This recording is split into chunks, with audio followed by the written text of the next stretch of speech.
As we are once again alive upon the internet. As yeah, we appear to be, let's make sure that everything is correct and such, and kind of making a hobbled start quickly because actually I wasn't planning on jumping on now until I actually read when the dev stream is. Usually it's around 4-ish my time. This time it's around 2:30-ish. So yeah. Instead jumping on a little earlier just to catch that together. Let me actually see. Because they're just going to be on the division game, I'm guessing, right?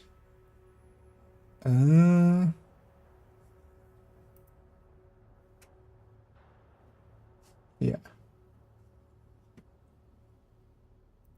So let's how to play.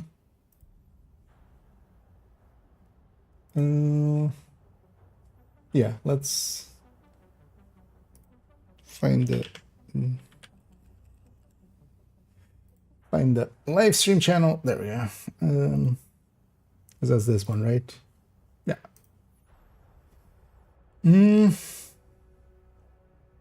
Wait, was there last?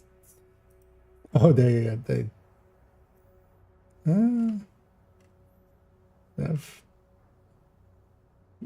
Oh, your recent broadcast. Okay. Yeah, this is that. I was like, wait, this is. That's a long while ago. But yeah, we'll have that. We'll have that in the background, ready and such. But yeah, we're gonna work on some spreadsheets and get some things ready for the refactor thing. And then we'll come back to this when it is up and running. Yeah, there's a thing I want to make first. Entering safe area. As it is needed to rebut someone. But that shouldn't take long, and then we're gonna work on this refactor one a little bit more. Just everything is in its place. Keep thinking of maybe rejigging this to be side by side versus each other. We might still do that.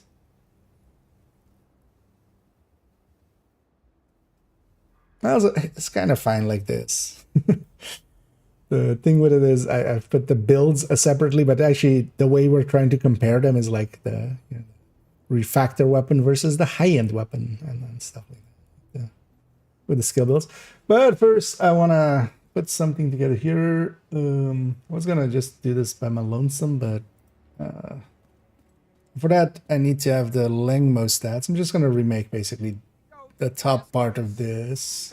Although I might just straight up take this, because actually nothing's changed since here, right? Yeah, this is January, so this is basically up to date. Because if I do this and just check the stats against this. So yeah, Fortnite, Coyote in the right ranges.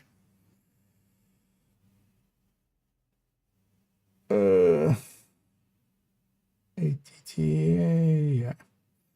So let's just copy over these stats, basically, and let's take the base. Although actually, we can just make it a new here.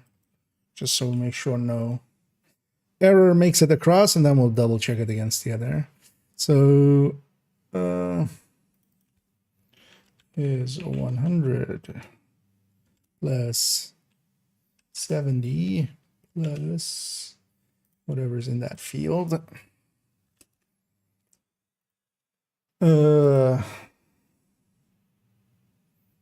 Is 49.5 plus 10.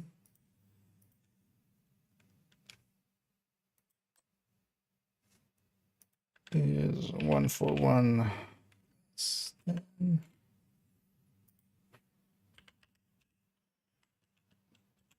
25.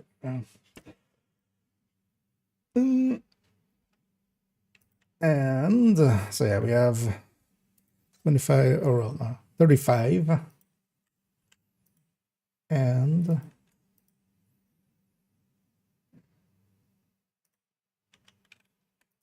So I should remove those two. We're all gonna have LMGs here, so 85. Yes.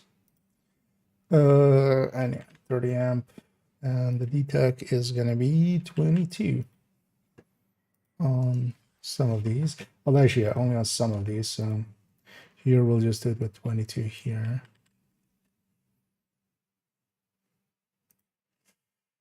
And here as well. So we have 8.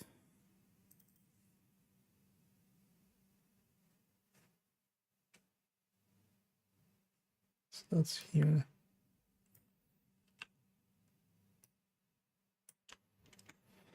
Okay.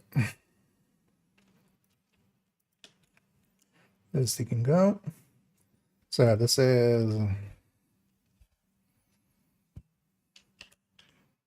Lengmo, Bestie, Lengmo, Dick, and Lengmo. Bye.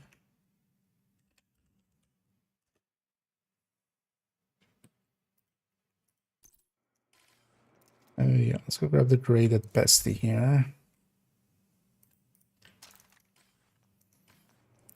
Check the numbers against that.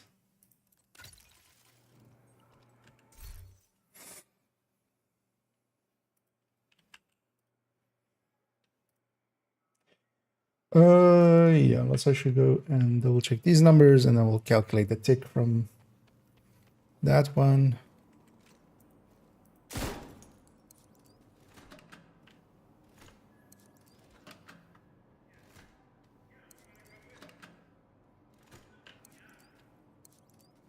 Let's make it invulnerable elite.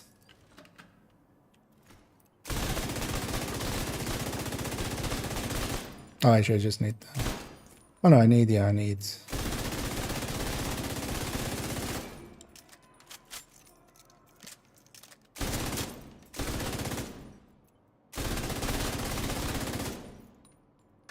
That at full. So need damage number on. So yeah, lost my. It's the annoying thing with ensemble force when you're trying to calculate it.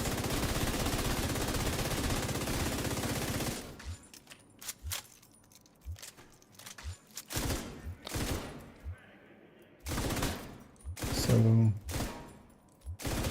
311, 305. What's off here? 3 and 828. Okay, so something. Oh, Coyote. Although that's for the crit.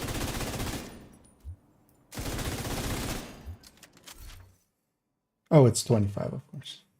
Where you're running Lengmo chest.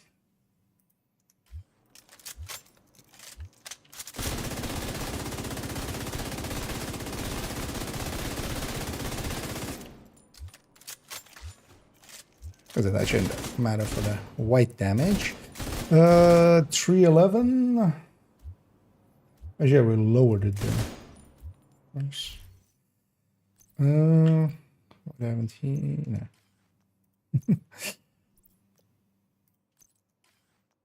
No. That was fine. That was fine. Am I using the graded weapon? I am. 5. Let's double check that that stat is correct. 125 plus 70. Yeah. 35 to the weapon damage.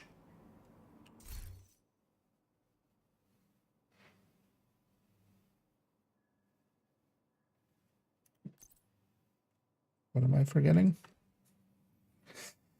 20. 12 plus 8.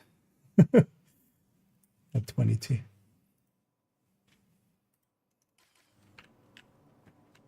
There we go, 288. I made that exact mistake before as well. Doing like basically double the on the weapon hits basically. So 782 on the hits. On armor. Oh, we don't have DTA in here.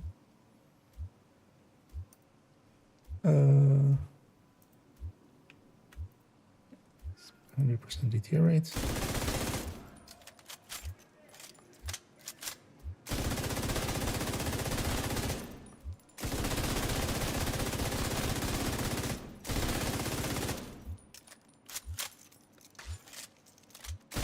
That's our first fall. 311, 782. Yeah, that checks out. 1047. Yeah, that all checks out. Okay. So this all checks out. And then our tick was actually, let's already get our tick number as well. So we know.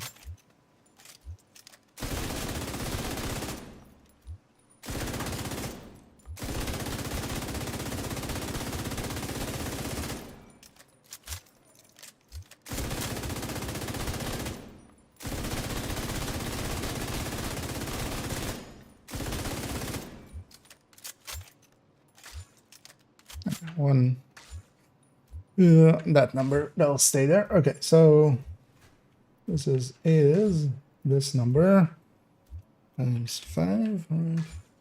Yeah. So this RPM.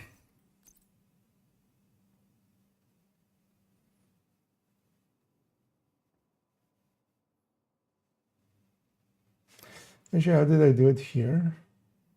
I'll say let's have peek over here. Just catch up for a second. And hey, there's a me, and hey, the Kerfist, and Master Hitman, and Tim. How long till devstream? 12 minutes. Although likely they'll start with seeing as they haven't. Oh no, have they started a timer? Oh yeah, no. Okay. So yeah, in 10-ish minutes there. Let's already make a scene for that.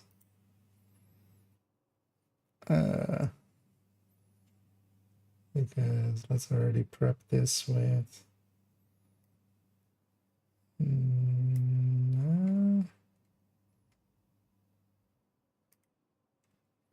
that gone.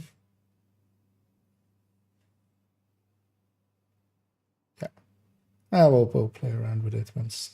So yeah, we'll be ready for when that goes in. But yeah, let's finish up this real quickly. I'll get it then before that starts. So let's get RPM in. So 9.35. 100 and 4.13.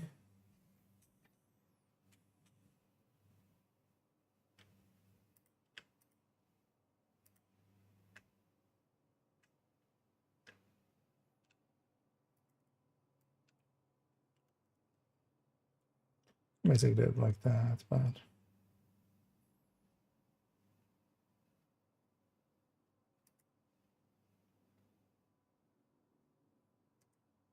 and that might confuse some people. Let's actually just do this, and then this is this, just like that. And then this is actually the same as here.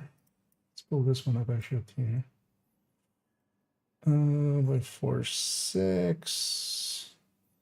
This is with other DTA numbers and stuff. Yeah, so that makes sense. So if I do this 100 and 100 and 532.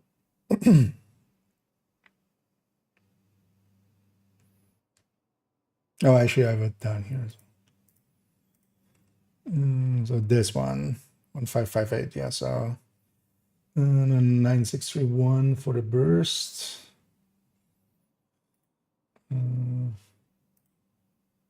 Oh, we're doing 10%. That should right there.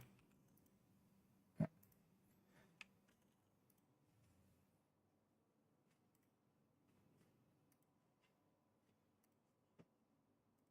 And I'm curious to see what they'll answer in there. Because this time as well, they did the questions up front instead of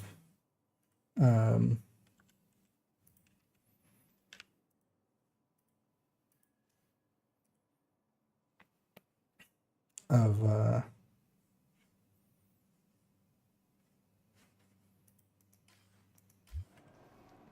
after. Let's put this best back in the stash, and yeah, let's go get the other side of this discussion,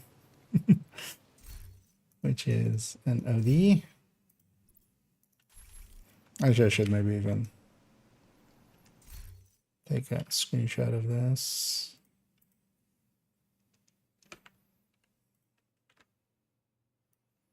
Put it there.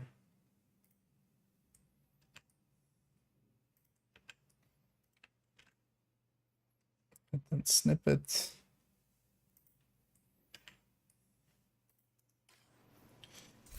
Yeah, let's go to OD.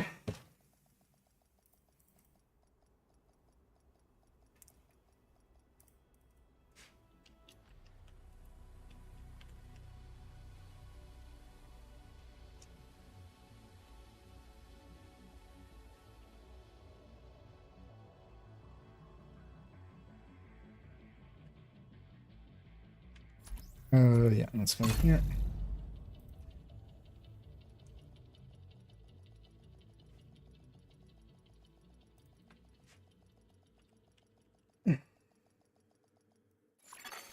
Safe area entered. Or best thing. You've got a clear chain of command around here. OD. Say this is just for a discussion that some idiot is having with me, so we'll beat them. We'll beat them down with some actual numbers. Know how we can keep this stuff working. So let's grab Coyote here. Let's grab that bestie from the stash with 325.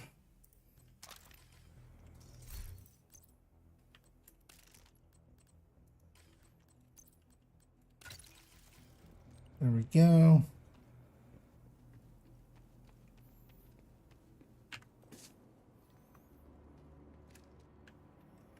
You know what I should do? Let's go over here. Although, yeah, it's 5 more minutes. Let's quickly see if I can get a little bit of this in. Actually, I should do that. A 6 armor damage roll better than CC roll on LMG? CC as in CHC? No. Overall, in most cases, no. There is only a few places where a DTA makes sense. It's only really if you're kind of like making the pesty tick do things sometimes, like for instance with that triple tick. Actually, so for instance, not even in the Lengmo setup. There you still want a crit chance. And same for if you're like doing special things with like status effects alongside of it. Again, triple take. Like if the DTA is also applying to something else than just the gun. Because otherwise, if you're just in a build that already is going for crit chance, crit damage, crit chance is going to give you the best results after, because we already have detox. So detox is like the strongest stat in that pool. CHC is the second strongest. Third strongest is rate of fire, and it goes down the list like that, basically. What can you swap out if teammates already use Coyote? On which, or like any specific build? Generally, whatever damage brand bonus you don't have yet. So, for instance, if it's in Striker and you have Cheska, you can go Group or Fenris. If you, once we get the Tinkerer, swapping out to the Tinkerer is going to be the thing. You can't even go, for instance, swapping in either on Bloody Knuckles or Exodus or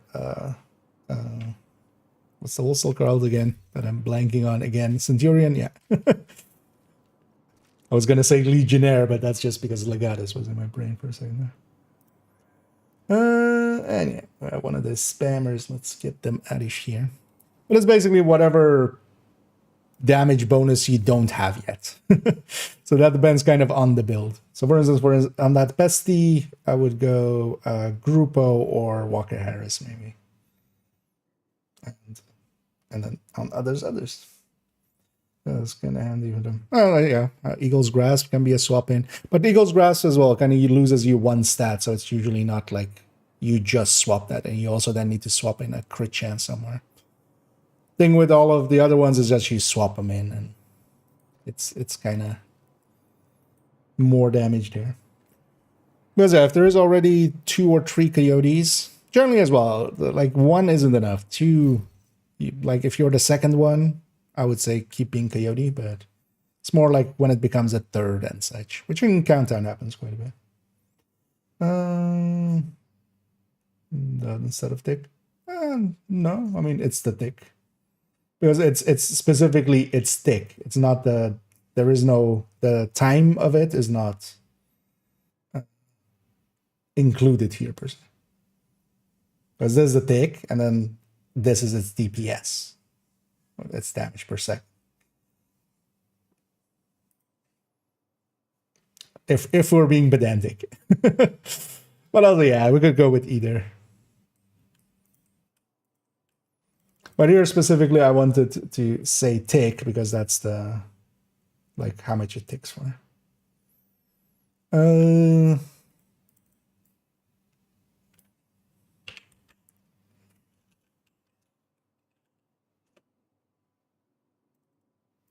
Because some people also don't know that it's like once per second. Just because there's other things in this game that aren't once per second.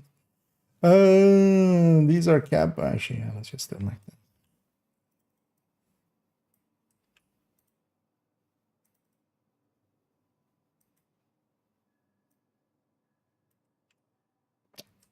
that. That's already what I'm doing. Google thingy.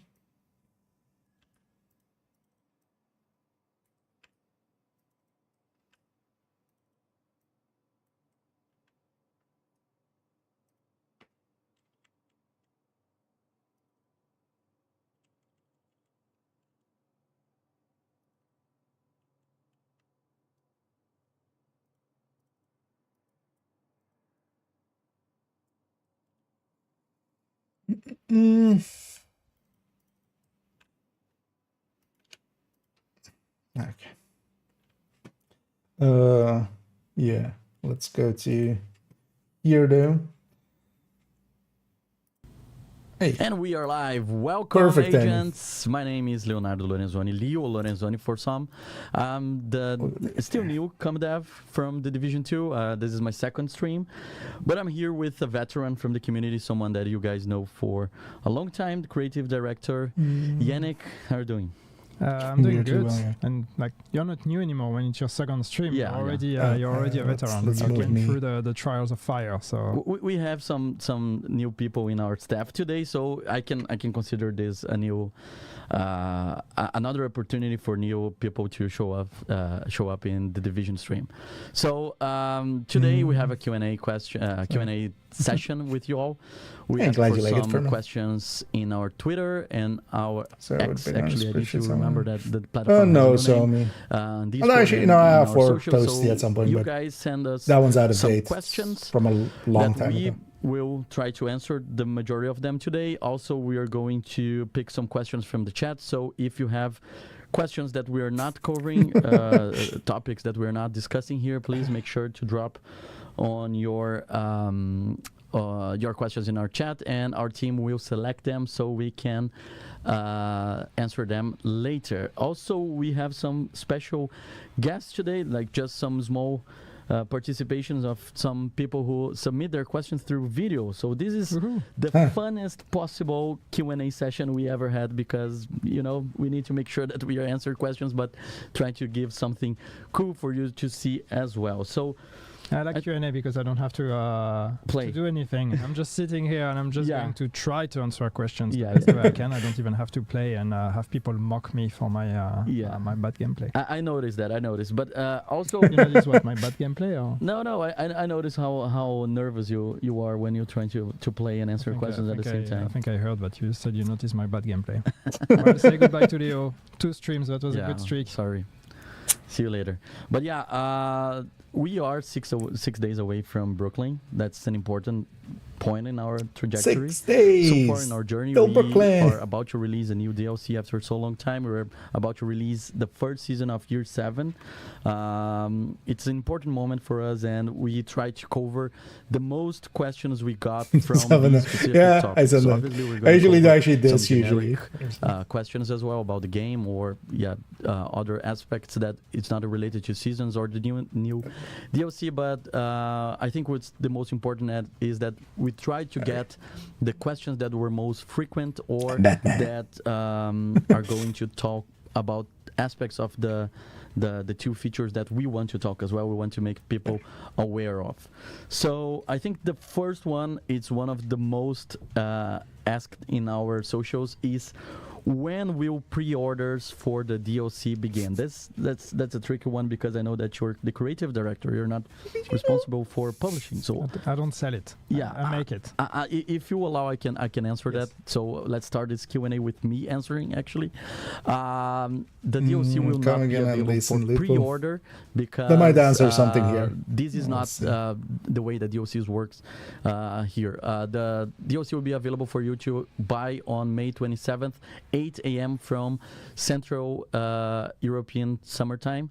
And if you want to wishlist it, you can do this through UB Store. So just making sure that you're not missing anything. We didn't forget to make it available for pre-order. Everybody's gonna get access to the DLC at the same time, May 27th next Good. week. No pre-order bonuses and stuff as well, which always Second sucks. question, Yannick. Does the Day 1 physical Gold Edition include the Brooklyn DLC, considering the new Gold Edition has different content? That one is for me? Okay. I want to know if you know that. Yeah, the answer is no. If you bought the Gold Edition back in Day 1, you will not get the DLC included for free. Only the new Gold Edition will include it. So you will have to buy the DLC separately. Awesome. Next question. Will Brooklyn be like Warlords of New York originally and lock us into the location until the story is completed, or we will be able to travel freely between Brooklyn, Manhattan, and DC? No, you will be able to travel freely. We are not going to lock you into the campaign. You can go to Brooklyn. Yeah, that would suck as well with Scout and stuff. You can go back to DC or Manhattan, do your thing, play the season, then go back to Brooklyn, keep going. Your progression in the campaign is going to be saved. And the reason why we're not doing that is we don't need to. We did it with Warlords of New York because that was a level 30 to 40 progression. And so we had to make sure that you stayed within that progression because the rest of the game wouldn't have been able to handle that. But we don't need that with Brooklyn because it's all level 40 anyway. So you're free to... you don't have to do it in one go. You're free to move as much as you want. Perfect. So now we're going to talk more about the story of this DLC. I would like to ask you to not spoil it for me because I haven't played Brooklyn yet, and I guess the majority, if not all of our audience tonight has not as well. Tonight? So I think I mastered the right progression for Division 2 because since I joined Massive, I've been playing on my free time, and now I'm reaching to the end of the main campaign. So I think going to Brooklyn like next week is going to be like perfect mesh into this. Are you level 40 yet? No, I'm not. I'm level 26 maybe, so I have this weekend to finish and let's see. 14 levels in a... Give that man a vacation, let him get to the end. Yeah, for sure. I guess my wife is gonna be super happy with me grinding all of those levels. All right, so let's talk about some of the story aspects, but the first question we got is actually from a player. It's from Hunter451. And that's the video he recorded, so let's see what he prepared for us. Wow, again. Hello, Division Team. Hunter451 here with this lovely backdrop of Utah behind me. My question for the team is, with the theme of sometimes you have to go back to the beginning in order to see how far you've come, can Division 1 veterans expect subtle nods to their old characters, or maybe even some story that perhaps was cut from the original game? Thank you. All right. All that for that question? Beautiful backdrop there. Yeah. Utah. Okay. With the watch. Do you have a good answer for that? Because Brooklyn is the place from the beginning of Division 1, so the story must be at least, I wouldn't say connected, but like people will recognize things, right? Yeah, I mean it's we're going to Brooklyn for a reason. It would be a missed opportunity to go to Brooklyn and not have any references to Brooklyn as we knew it last time we saw it. Kendall is there. I'm sure you all know that, but Brooklyn was where the adventure began in the Division 1. This was the tutorial area in Division 1, and that part of the map it exists in the Brooklyn DLC. We rebuilt it. We've remade it entirely. But it's still, there's a lot of references, there's a lot of Easter eggs, there's a lot of connections with the map as it was. Actually, the very street, the very spot where you created your character in Division 1 exists in the Brooklyn DLC. The room where some of you had to queue to actually activate your agent to get access to the laptop, that room exists. So there's a lot of references. Some of them we're going to guide you to, others that are just for you to find out. So there's you'll find a lot of those. Cool. And the first question we got from this section that is not a video is: will the narrative events introduced in Brooklyn continue to play a role beyond this DLC? Can we expect a long-term expansion in the game world? I mean, story. So Brooklyn is an isolated story, and it still takes place in the same timeline. It still takes place, after the events of season 3 of Year 6 season 3. It's $15. But that being said, it is a disconnected story. One of the early, it is still the same characters. It is still the same world. It is still the same events. So I don't want to spoil too much, but yes, there are connections. Like the pre-recorded packages they could have. If you've played the seasons, the idea is the story should be understood even if you haven't. But if you have, you will be able to go through layers deeper and understand even more. And ultimately, yes, this converges and it reconnects to the greater story. Yeah, the next question is just going to be that season and story in Brooklyn tie into the seasonal manhunts, or is it a standalone? You kind of answered that as well. Yeah, but it's kind of like Wony. I think it's also an opportunity we have here to discuss how everything is kind of connected in the same time. Like May 27, we will not just bring Brooklyn, but we will also bring the new season called Crossroads, and we're going to have a lot of features that resonates about Brooklyn and the old days in Division 1. So I think it is a separate story, but also it's much also we're basically getting two stories, right? Because we're getting season plus. You re-experience. I mean, throughout the entire update and season, you will re-experience things from Division 1, and that's also kind of why the season is called Crossroads, because this is the convergence of the old and the new. So we have the Brooklyn experience. It's a transformed Brooklyn. It's a completely new story, a completely new space, but it still has the footprint of what Brooklyn was in Division 1. The season modifiers, as you know, are also inspired by Division 1 mechanics, but yet it is modifiers, it is new experiences for the game as well. So it's really trying to nod. Wonder if they will put out any numbers in story this, and our legacy, but like also streamline towards the future. And there's a really bright future ahead of us. Exciting. Talking about the past and a little bit about the world designing and how we built it, the question is: was Brooklyn built from scratch or on top of the existing Division 1 map? Yeah, I think I touched on that, but no, it was rebuilt from scratch. So I mean, we took the Division 1 map as a reference. We wanted to make sure we have the same streets, we have the same buildings, we have all of that, but we had to rebuild it. But it's also based on different version of the engines, different metrics, everything is different. So we can't just copy paste something from Division 1 into Division 2. It was easier and faster to rebuild it. Now I just want to be clear, the map of the DLC is not just the space of the Division 1 map, because I've seen some people commenting on that. It is bigger than that. So we've added on top of it. So it's not just the space you explored in the first game. There is more streets. Who thought that? The map is out there. Names on also to explore. Awesome. So you can just overlay both maps. This question, I know I've been here just for a few weeks, but I know that people really like this one. Is the Brooklyn DLC going to have dynamic weather like rain, dry weather, and snow? That's a nice, elegant way to try. They've already shown it's like no question in there. Brooklyn is set in autumn, so there is dynamic weather in the sense that there is rain, there is sun, there is fog, there's weather presets that you know and are used to. There are some that we've tweaked and adjusted or brought to the game to align with the autumn setting. But it is autumn; it's not winter, so there will not be snow. Okay, another question that I've seen a lot as well. Is there a land connection between Brooklyn and the downtown areas? So can people go to New York? No, you can't. You cannot directly travel between Brooklyn and New York. You will have to fast travel for that. Okay. Next question. Are there any plans to make proper use of the Brooklyn map after we finish the storyline, such as daily, weekly projects, invaded missions, etc.? So I think about the replayability of the DLC, right? People will purchase the DLC next week and they will speed run the campaign, what we can offer to them later. I mean, there's a lot of replayability in the DLC. I mean, first, excuse me.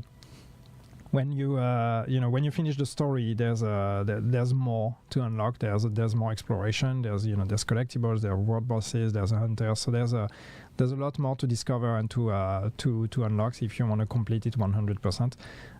But after that, there is replayability in a sense that you can replay the missions. We talked about the world missions, which is our new version of side missions, are replayable. They are replayable with difficulty settings.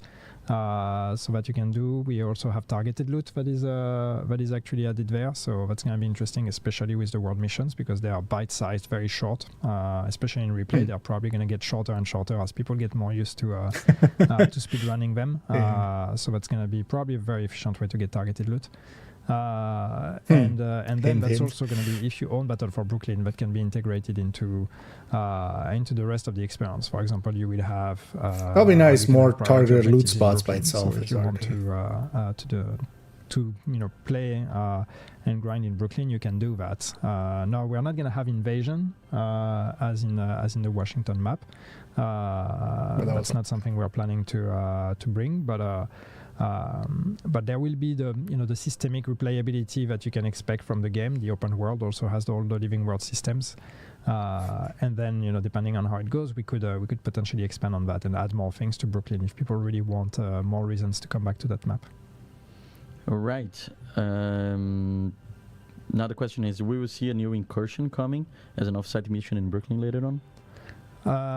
That's not the plan. And if we were to do another incursion, I don't think we would necessarily limit it to Brooklyn, but be more interesting to have something that is available to everyone. But we're not planning a new incursion right now. Okay. We will see more than one exotic item in Brooklyn? No, we've just made one exotic item. We don't necessarily want to have too many exclusives behind what ultimately is paid content. We made that one exotic item because we thought that was a fun opportunity also to have something that is thematically, gameplay-wise related to the DLC itself. It's very much about status effect and fire and how do you fight fire with fire. So it made sense, but we don't necessarily. They should make when they have pre-made so now questions like this. They should have it boost because behind that's them. A big topic that a lot of people have been discussing. Obviously, that we're gonna touch the topic of scavenging points later on, but the level 40 boost had raised a lot of questions, and I'm gonna make them for you now. Yeah. Is it unlimited use? So can I do more than one? Well, if you own the DLC, yes, you can. Can I use in 4 characters? You can boost as many characters as you want. You can create 4 characters that are going to be level 40. You can just delete them, create new ones. So yeah, it's unlimited. Okay. When boosting to 40, does it unlock all weapons mod blueprints as well? Well, you will have to get them. Okay. You're not going to get them directly. Will the level 30 boost still exist? Yeah, it still exists. So we're not removing it. It's part of the Warlords of New York experience also, because Warlords of New York still has a level 30 to 40 progression. So we are not removing it. Well, it doesn't stop. What's the value of boosting to 30 if you can boost to 40? I don't know, but there's no reason to remove it. Yeah. Okay. Will there be an option screen when create a new character to boost or play from scratch? Yeah, I mean, when you create a character, you get, it's the case already right now. And like when you create a character, you can choose between starting from the Washington DC campaign or play the Warlords of New York campaign. If you choose Warlords of New York, you will directly start at level 30. So here it's going to be the same. We just had the third option. So you can choose to start your character directly from the Brooklyn experience and you will be level 40. Otherwise, when you're in game, if with your existing character, if that character is not level 40 or not level 30, if you go to the helicopter pilot and decide to say that you want to play Brooklyn, then we will ask you, are you sure? If you go there, you will be boosted to level 40. So that's your choice. All right. What's the next one? What if characters is already in progress? How will they choose to boost to 40? Well, that's, as I said, you will go to the helicopter pilot, and there you will get the choice. Do you want to go to New York and play Warlords of New York? Do you want to go to Brooklyn and play the Battle for Brooklyn? Yeah. And once you choose that, do you want to build a slow man? Give you warnings that you're going to be boosted to 40. What will the level 40 boost actually break you will not get to experience because some of that is that same to echo the progression. Not in Brooklyn, but in the rest of the game. But once you've confirmed, you will land in Brooklyn level 40. Okay. Everything else is progression. If a player wants to experience the story chronologically, what path do you recommend? Well, I mean, start from the base game, play all the missions, play the invasion, then play the episode missions in the order, and then Warlords of New York, and then Brooklyn. So pretty much the way that we he forgot legacy missions. If you have time, play the climax missions. There we go. Hey, he knows his shit. That takes a lot of time, but if you really want to re-experience everything, that would be the correct way to do it. All right. And incursions and raids as more well. About gameplay. Will any of the new missions have legendary difficulty? If not, is it possible for the future? No, they will not have legendary difficulty. They have the regular difficulty settings. As to adding more legendary, and I think that's not just for Brooklyn, that's for the also that would suck for non-paid players. That's not off the table. We just need to find the right way and the right time to do it. But that's something we're interested to explore. Now a question that I got a lot in our forums and also I've been seeing in the chat as well. Given that we're returning to Brooklyn, will the Lexington be brought back for players who miss it? But Lexington isn't in Brooklyn. It's in New York. Okay. Maybe not Brooklyn itself, but yeah, we may bring it back here. Okay. What can we expect from this DLC that the first one in New York didn't have? That's a very big question. How many hours do you have? No, I mean these are two very different. These are different things. It's a new story. It's a new map. It's a new setting with that. The world missions, the new control points, ingredients. You have a new skill. New York had new skills as well. Brooklyn has a new one. It's more of the same in a way, but everything is fresh and everything is rebuilt. So that's what we have. Then we have a few new ingredients. As I said, the replayable world missions. That's a completely new thing that we didn't have. So until now, when you did side missions, you did them once and that was it. Now you will get to replay them. We also have ingredients on control points, for example, that unlock with the control point alert level. That's a new gameplay tweak that didn't exist. The corrosion mechanic of the cleaners with the purple flame is also something new. So there's a few new ingredients that exist here that are going to be completely new to the game. All right. The final one about Brooklyn that we got is are there surprise in the DLC you haven't talked about yet that you want players? You're not going to hear anything PvP here. Yes. But also, no. If we haven't, you're in a minority of a minority. There's no surprise about because a lot of PvP players, even as well, don't want them to really yes. They want a few things removed, but they don't want them to actually those are not real questions. spend their All time of those balancing there questions because are it's real interesting. questions that we got through the forums. But they're not going to Obviously, hear a anything lot of them PvP. I had to rewrite in a way that it's presented. But also, just because you're not interested in PvE is no win, you know. like, But yeah. the idea here is that we got a lot of questions from the community, a lot, like a massive amount of questions, and we not only picked the most frequent, but also some of them that we thought we could have a good opportunity here to discuss. And we also will see now another special participation, another new phase here. That's actually like we got all types of questions, and I think this video pretty much summarized the type of questions we got. So yeah, check this out. Will there be cats, and can we pet them? Yeah, that's it. So we got from Isabel, asking the important our question from our community. So I think people are always thinking about the wildlife in the division, and the question is, will there be cats in Brooklyn? Well, my question is, why not the real cat in the arms? And you coward. Yes, we have cats as wildlife. That's not new. We've had cats already. They are pretty rare. They are pretty good at hiding. They exist. We also there's a whole safe house a filled couple with of cats that exist in the settlement, in the bridge, that have been placed there. So you will have to find them. No, you cannot pet them. Okay. All right. So now let's talk about year 7 again. If you have more Brooklyn questions, you can ask in the chat, and then we go through some questions of the chat in the end of this Q&A session. The first question about the seasonal content is: are there plans to make seasons more dynamic by introducing rotating events, unique challenges? But I'm allergic to cats. Actually, I'm not, but hypothetically, I'm allergic to cats. Question, but I can't play it now. We're not only going to a new season, but we're going to also a new year. So what can we expect for this? Yeah, so I mean, we haven't talked much about year 7 yet. We've given some initial thoughts, but yeah, we want to keep evolving the season model and the season formula. We want to keep building on seasons 2.0 and all the good things that it brought, and improve the things that still need to be improved. And part of that is, yes, in terms of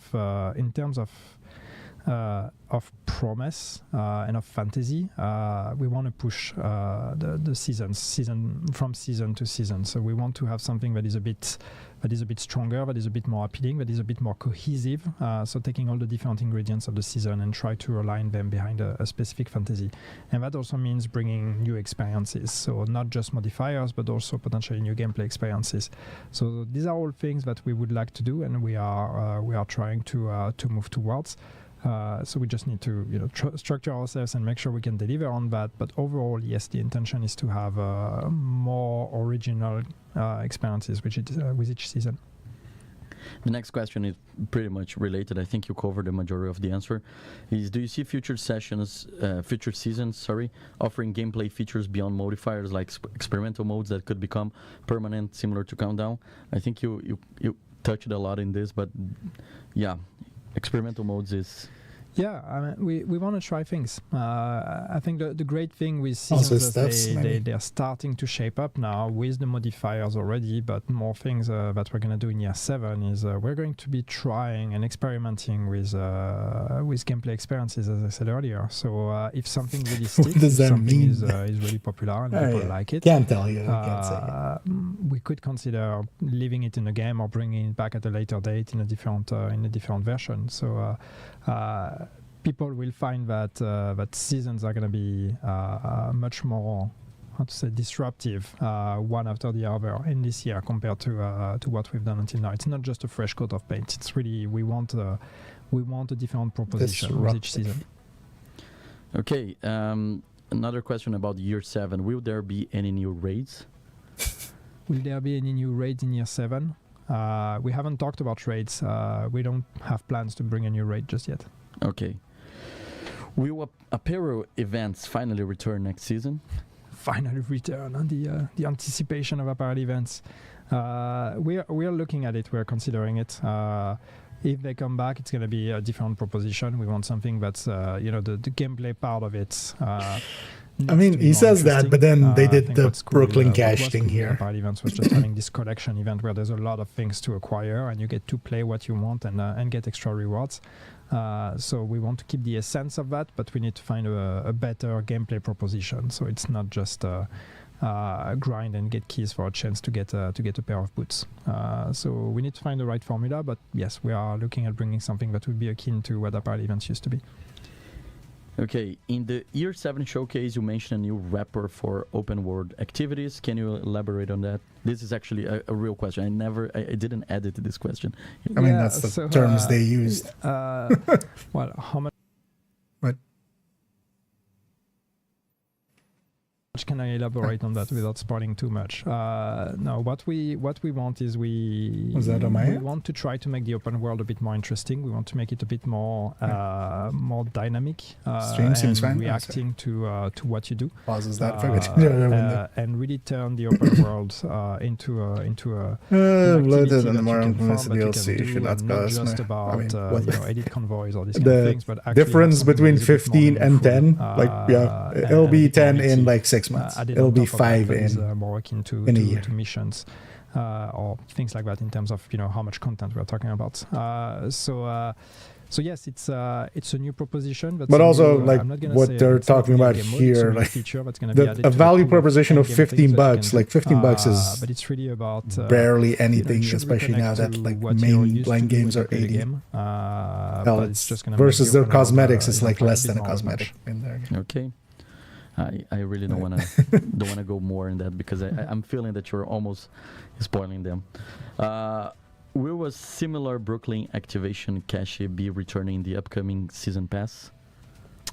Well, stretch goals. Yeah, because about stretch goals. That was it would be weird if it was yes, we will bring back stretch goals every season. Not immediately. We want to kind of keep it the way we've done this time. So that means that towards the end of the season, we will enable stretch goals and allow people to get them. Now, what will be in the caches? Like like every season, the stretch goals will have different rewards.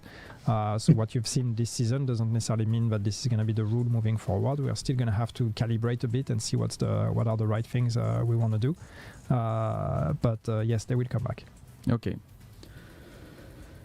Going out to talk about more gear and gameplay balance, is Tinker in the season pass or in a climax mission? So I think people really like that during the PTS. They're eager to know when they will be able to play with. So season pass or climax mission? It is climax mission. Climax mission. So you need to wait till the end. You have to wait a bit. Yeah.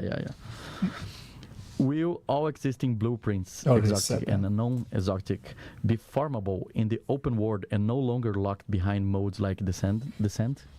No. I mean, most blueprints are farmable. There are some that we're still missing, and we're adding them. We actually had discussions about adding all the old ones that are still missing. So this is moving forward. Yeah. That fixed the few in the BTS already. The exception is the named blueprints, and those are on Descent right now. We have to see where. We also like to have predictable sources for some of the stuff, so not everything is just added to one big pool, and then your chance of getting that one thing you want is diluted by a million different possibilities. So we have to see, but right now we're not planning on expanding on that, but that could come eventually if needed. With the new measure assembly gear set, I just want my the new bench to be full. Assembly gear set destroy grenades too, like Final Measure did in Division 1. Currently no, not. Yeah. It doesn't. Okay. So it's skilled proxies, but not grenades. In the Division 2, there are some very low-used exotic weapons, exotic armor, gear sets, and special effects. Are you planning on reworking their effects to encourage more diverse builds? Yes, I think it's always a balance between bringing new things and reworking things.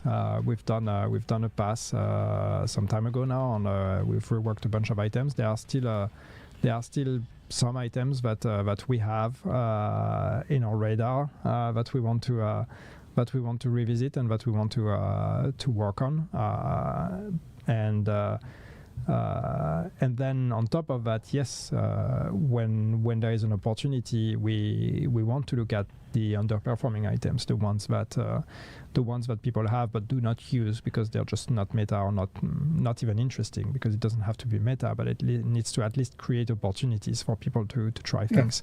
So when something is underperforming, and we can see that, we have data to see that, this usually creates a very clear candidate for revisiting. So it's just a matter of being able to spend the time on doing that. But yes, we would like to do that more.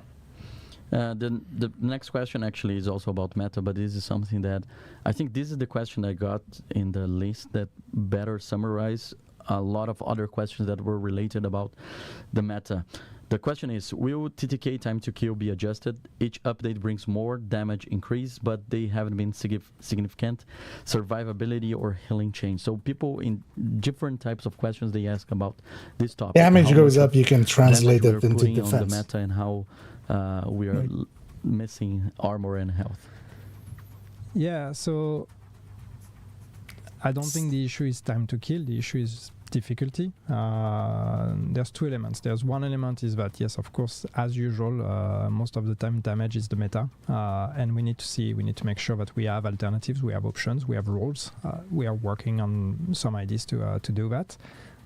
And then difficulty, when we're talking about always adding more damage, and then how do we bring difficulty? We need to look at that. We have some thoughts. We have some things that we're working on that are here to actually bring in more difficulty. Master was one way to do that. It's not necessarily still to the level of difficulty that some people want, but I think we found a correct balance between something that is challenging but that is still achievable by a greater number.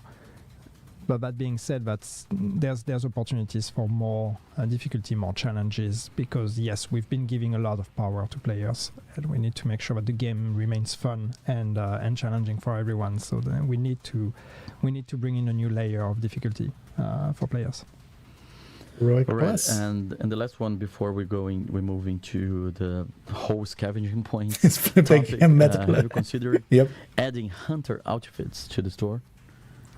We've done that already. I just turned Australian. We are bringing hunter outfits. We don't necessarily want to do that too much because how many times can we do a hunter outfit before it starts becoming boring? And we don't want everybody to look like a hunter.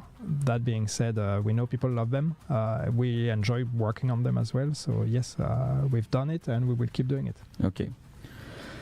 All right, so now we're going to talk about before and we'll points. do it again. That's a big topic that we released a dev notes. We're trying to address and make the communication the most transparent as possible, understanding that you guys are eager to know how it actually is going to work, understanding that it's an ongoing process, that we need to perform a lot of fine tunes in tweaks in how we're doing that. And we got some of the questions that you mentioned about scavenging points here. Let's try to use this as more one opportunity to explain why we're doing or what's the direction we're trying. But actually, who's going to make the first scavenging points question is our dear friend DJ Tickle from the community. So let's see his video. Tickle sent With one the in. watch changes that are coming on the 27th, the value of the resources you can get with each scavenging point are being multiplied by 3. Does this include field recon and SHD calibration? Can you tell us about any of the other economy updates that are coming soon, and how does all this affect our hardcore characters? Inherently. All right, so yeah, basically question about how it's gonna first. I would assume it's all the resources. The hardcore questions, hardcore characters, because I got this question a lot as well. I think this is a good opportunity to address it. Yep. Well, I mean, hardcore characters will have their own pool. So if you have hardcore characters, they will not share the pool with the scavenging points of the other players, and you will be able to share that between your hardcore characters, but not directly with the other characters. So it's a very completely isolated pool. Yeah. So if we have, let's say, I have 4 characters, 2 are hardcore and the 2 are not. It's just 2 separate ways of using. And how about resources? Are they going to be shared? resources. I mean, resources are shared for the most part. There are some that are not. Yes, economies like currency and these kind of things. But the ones that are shared, they're shared between characters. They are not shared with hardcore characters. But in between characters, they are. And once again, if you claim the point on one character, the materials you're going to get will be shared with the other characters as well. Okay. The next question is about the new resource values for SHD points. So as we released on the dev notes, we're multiplying all the resources you can get with the scavenging points by 3. A lot of people asked if, that would be just for this or for that, like specific questions about the resources. For this reason, we created a table that can summarize pretty much everything that we're going to do. So you can see the gray column is from this current season. So the numbers that are actually right now in the game, and the orange one is the numbers that will be from May 27th and forward. So we're basically multiplying everything by 3, including field recon data, SHD calibration, printing filament, all the special resources that some people asked about it. Does this flip you want to make a comment about that? Like, we're multiplying by 3 right now. Like, we mentioned in the dev notes, this is not necessarily the final solution, right? No, I mean that's one step. I think a lot of that is also about just the time and the grind it takes to spend those points, especially when it comes to expertise. So that's something we need to look at.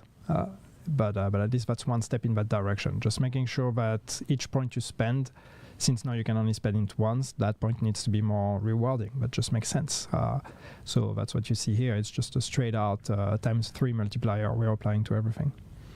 Yeah, we got more questions about scavenging points here. Some of them, like we try to make very clear what we're going to do, but obviously people think and ask and are unsure about other aspects of their experience. So I probably know the answer for those, but let's go through them either way. So there's a community concern around the SHD watch and scavenging points. Will there be a proficiency reset or talents reset or any weapons be nerfed because of that? No, we don't plan any changes because of that. So there's no reset that is planned. I stubbed my toe. Am I gonna have a heart attack? No proficiency, no talents reset. We're not planning to rework anything based on that. If anything, as I said, it's probably more about eventually down the line to look at the economies and the time it takes to get upgrades to be able to invest those materials. As I said, in expertise, in optimization, in crafting in general. So that's something we would like. But to also look at me now. I am the real Yannick. Planning on resetting anything. Okay, and are you planning to make character-specific materials account-wide? For example, money, water, food, components, since most other resources are already shared. So. We need to discuss it, and we need to understand why they are not right now. To be honest, from top of mind, I cannot tell you if there's a design reason why they shouldn't. If there is no good design reason outside of, that's just the way it was, and we've never looked at it, then we should look at it. Yeah, right. So these were the section that we covered, the scavenging points. Make sure that you can spend all of them before May 27, because when the new updates happen, we are going to overwrite your points and gonna give you Thermal 100% of them. No, so Thermal hasn't come up yet. But it's going to be the same answer they gave for Lexington. In the old way, but you can spend them before May 27. Maybe in the future. Some people ask, I'm going to just jump on one of the chat questions. When are we going to be able to play Brooklyn, and when it's going to happen? It's May 27 at 8 a.m. Central European Summertime. Yeah. All right, so we got just a few questions now out of those questions. Stabbed it against a lion. And then we go to the chat. I stabbed it against a lion. One of them is something that I also spot on the chat as well, is about the Twitch drop. So when people will receive their rewards for the Twitch drops. We know that we got an issue with the last Twitch drops campaign. We are not happy with that. We are still investigating how we can make sure that the right people can get rewarded for that. But in worst case scenario, if we cannot find any good solution, we're just gonna make something to make very generous to make the community happy.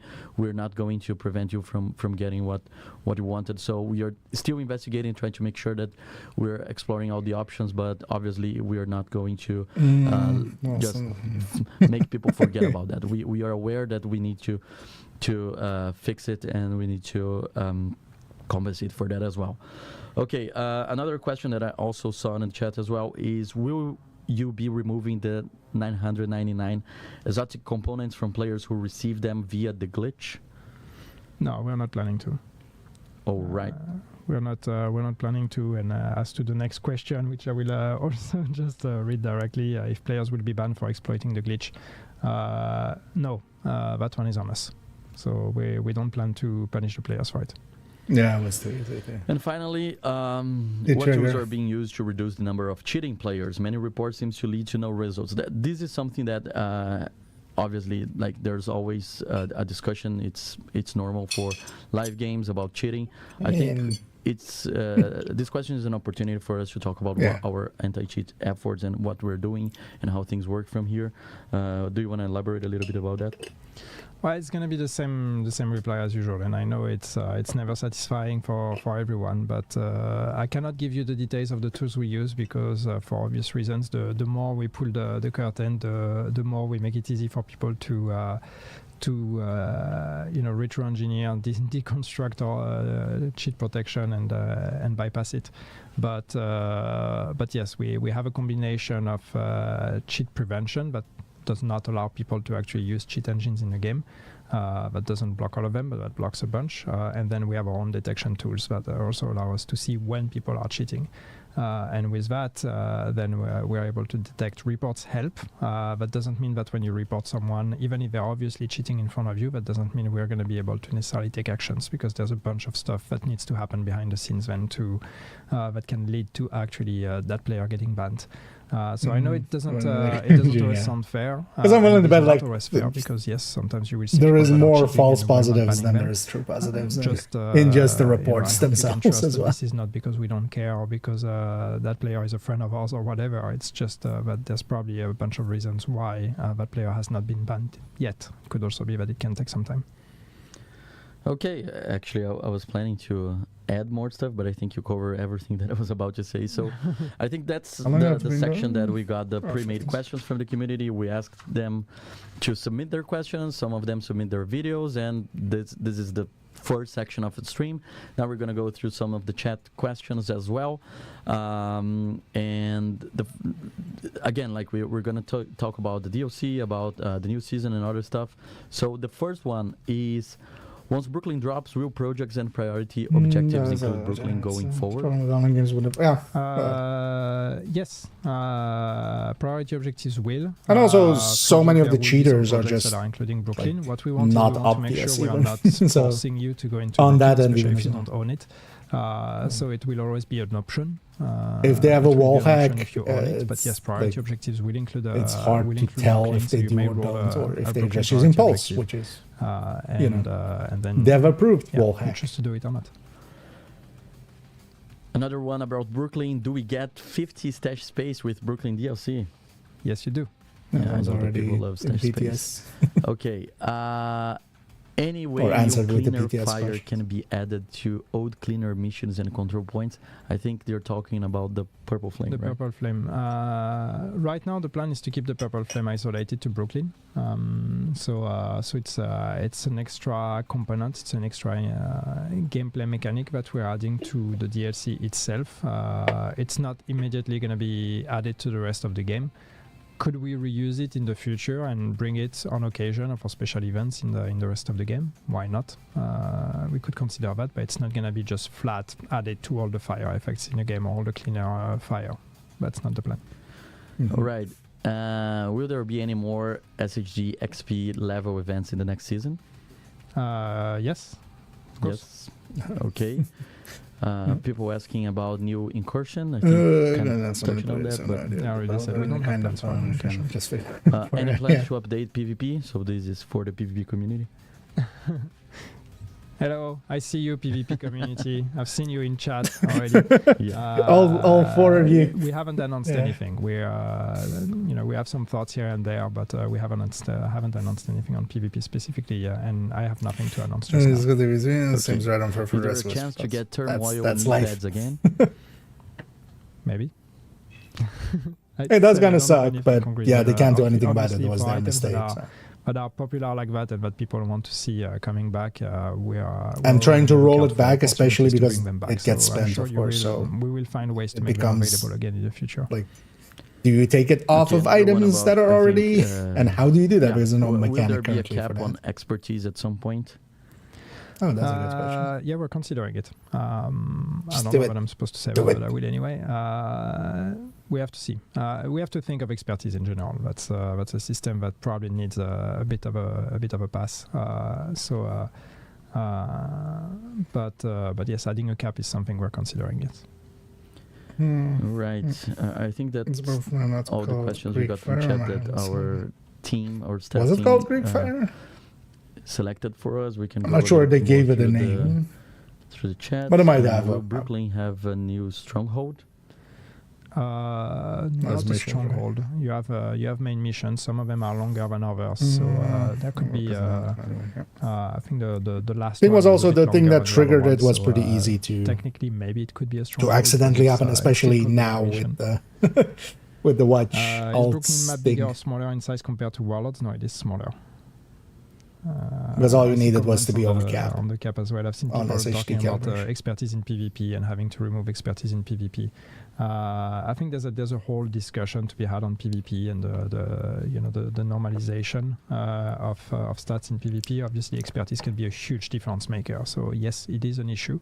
I don't know that removing it, Let's remove it from DZ too.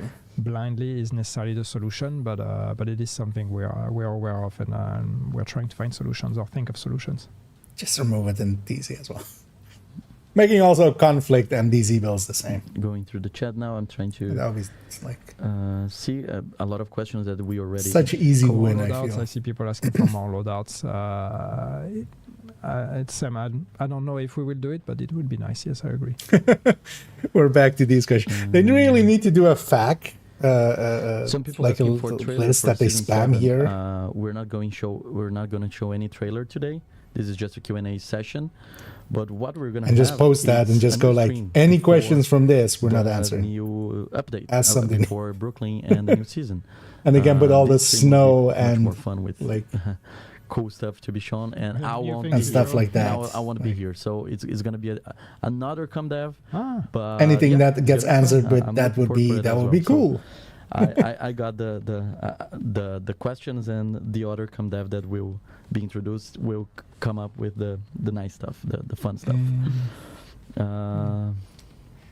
More with classified assignments. For an option to open all boxes at once, or all the caches. So that can be for the. But also the that would caches, just or be also, basically as much all work the as caches something you have new in your anyway. inventory. In the end. Yeah, that's also would be nice. I think there's All of these questions. We've had discussions in the past about it with the team, and there's a lot of edge cases. So it's something that. Well, is more not as just trivial as I it may at sound, least because that's there's a lot what I of would think is more scenarios where if doing we things don't with the try, we current could ones, potentially lose the items, turning them open the fully caches. into like So we missions. need to, But you we can need to already be very kind of careful use with them stuff. like that. I agree. It's Like on the just list of things I would like to. Once you've done the puzzle one, it turns into a pretty quick just When the DLC is run through available it for mission. purchase. But if May I had 27th, targeted and stuff, like that would help. Will we ever see leagues again? Time trial stuff. Not do it. not in the form that they had, but I think there was something fun with leagues. We need to kind of Some more say, fries, look I'll at them have and see that as well. in what Well, form we could bring I back don't think a they would. similar experience. Doing new spaces is going to be hard for them. Let's go. For now, there's a lot of merch. Also, I mean, nowadays you can make any merch happen that you want. This is one of the questions as well, that we had before. So we covered that as well. I'm trying to think about to look for new questions. Any chance of change to descent? Question is gone, but then the rest of the question was about being able to come back to your session after a delta. We don't have plans to change descent at this time. Bringing a save system to descent, it would be a big ask. So it's not something that we could easily achieve, unfortunately. Trust me, we've looked at it a few times. Unfortunately, it's a really big one, so it would take a lot of work to do. Not something we want to prioritize right now. Mm-hmm.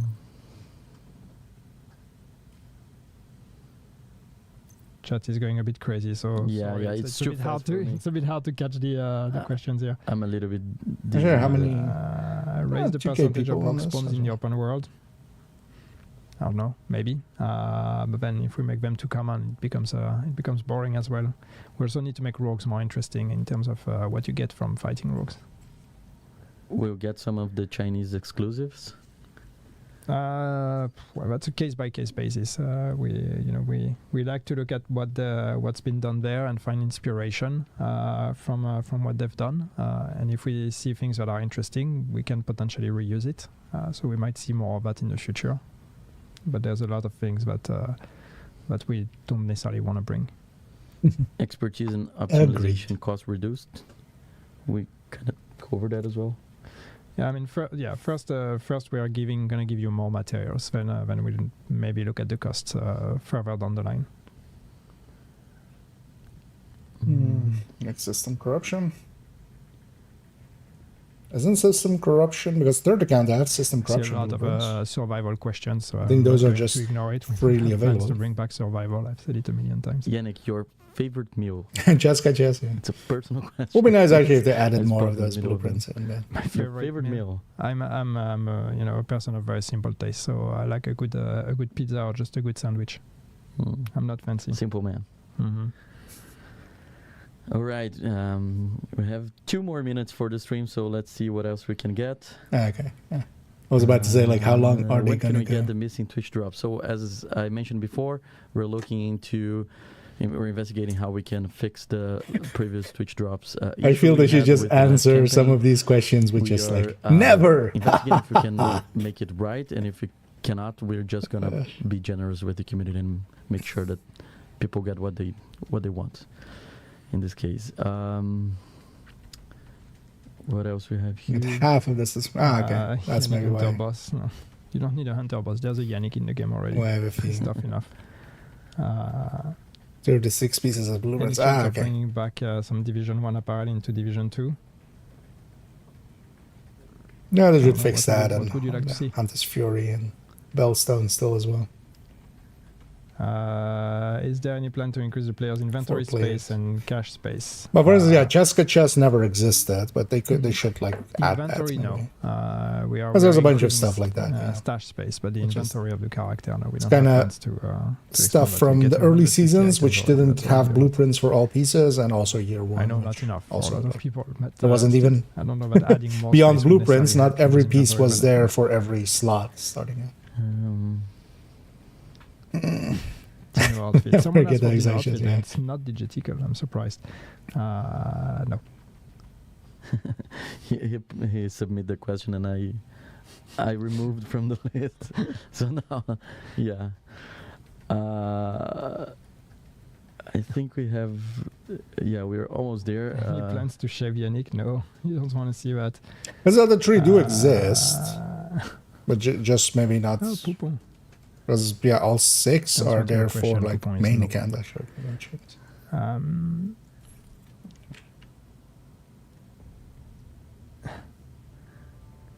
but then you have to be there for season 1. I'm guessing. Repeated. I see a lot of questions for the open all cache option. So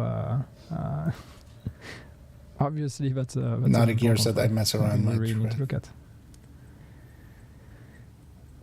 All right, let's see if I can get a final one now. Are the DLC main missions replayable? Yes, they are. Why wouldn't they?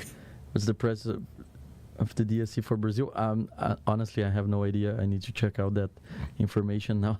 I'm living in Sweden, so I don't know. my story is in Swedish. Any plans to add new specializations in the future? No, not right now. And I know that the question that I've seen already in chat is specialization balancing is hell. Revamp that we announced a long time ago, and the position hasn't changed on that one. It's still on ice.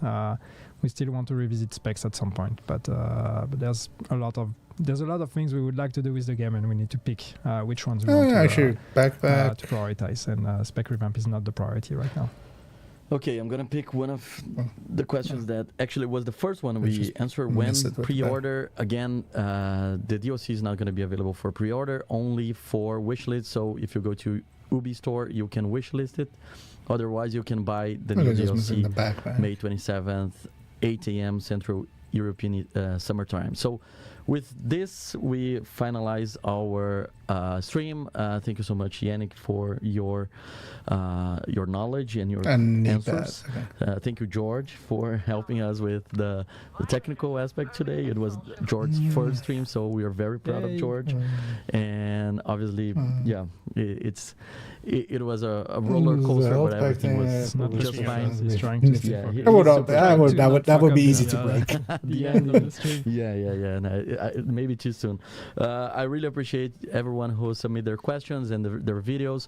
We got a lot of questions. Those questions are also very helpful for us to understand what topics we need to address more often, or what answers we need to deliver to the community. So if your question didn't make to the stream, but as well as also just we're going to go through them. Either way, we're going to try to identify points. They've already answered most of the questions. Or we can also, final confirmation of the triple communication. So I'm super excited. Only 6 days until we go to Brooklyn. We have season. There's also a lot of the questions I didn't even submit anything. I'll see what the final version is in a week.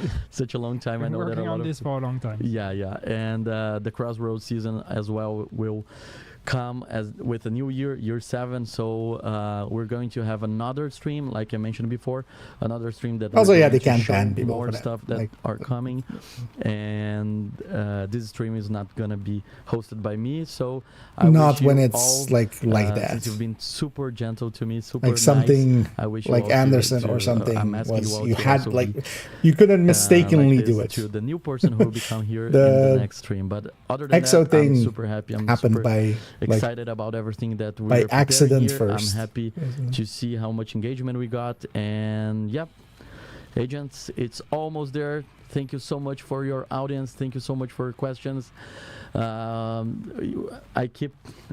keep an eye on everything that you mentioned during this stream as well, so you're not gonna be forgotten. Okay. Again, thank you so much. May 27 is almost there. See you next time, and bye bye. Thank you. Bye. Yeah, let's shut up, you.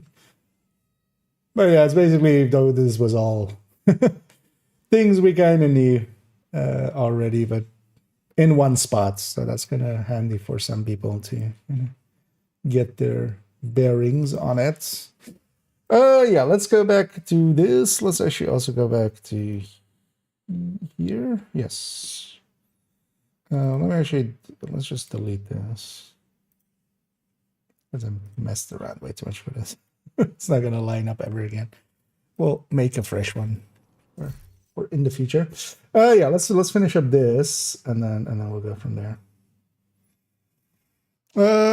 Yeah, so let's do the OD parts.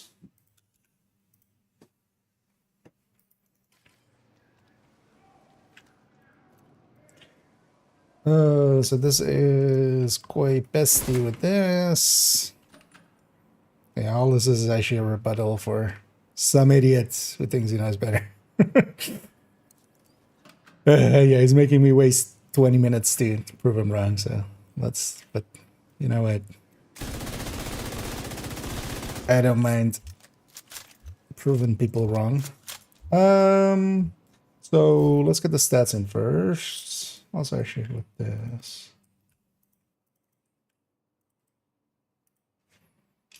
Let's make this P say this already.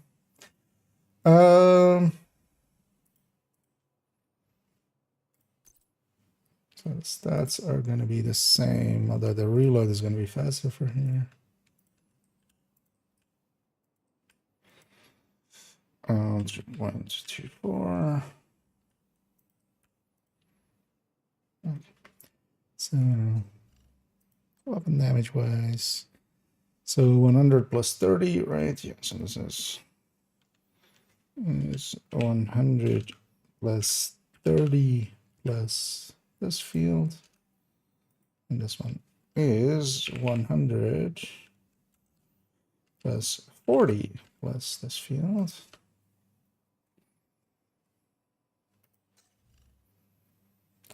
Crit chance, crit damage of 50 is max on a min. 51.5. Also, I was kind of like expecting that. Like, there isn't too much new stuff to say. With that, like they've already said basically all they were gonna say, and nobody asked the questions that like I would care about of like, hey, how much is streamlined and stuff. But I was also just like, well, we'll see the final versions. Because likely what they would say there is we haven't, picked the final number yet or something. Kind of weasel their way out. Yeah, so this is a 50. This is an so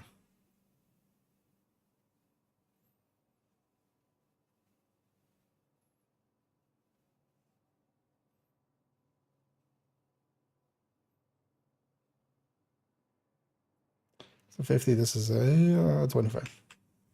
Brain blanking. 12.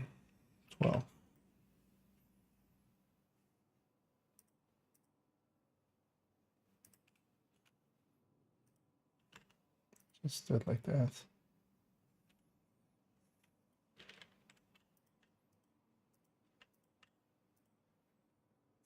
I'll breaks this, of course.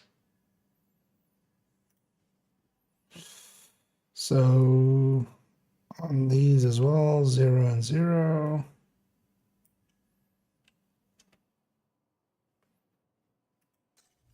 And then on this, it's 0 and 8.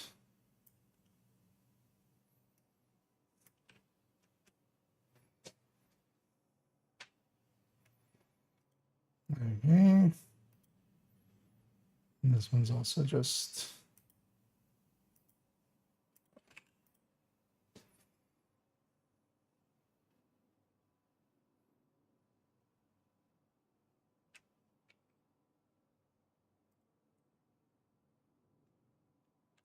I actually want to play around with this number. So let's do this one just like this, 20. And that. This becomes 12 here.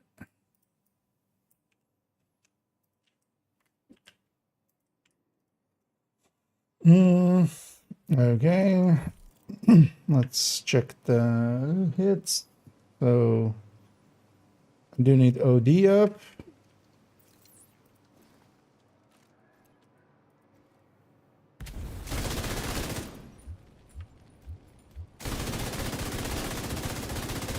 Actually, I don't need the tick. I just need hits.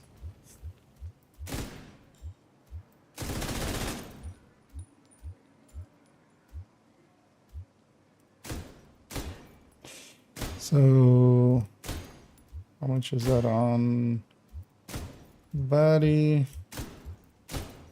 So 618. That checks out. Stop critting.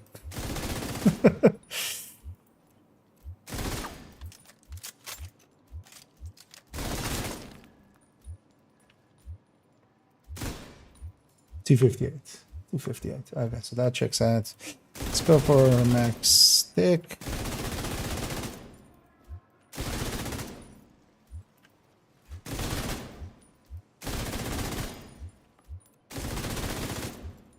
With OD bullets up.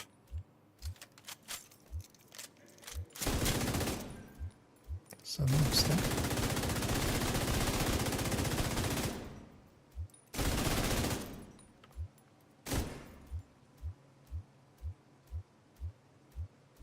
Five, 8, 16.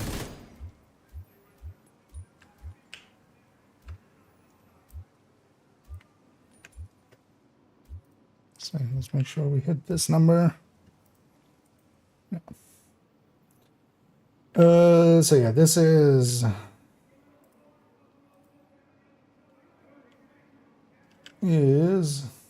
this number. Actually, we can just copy this here. And times 1.2.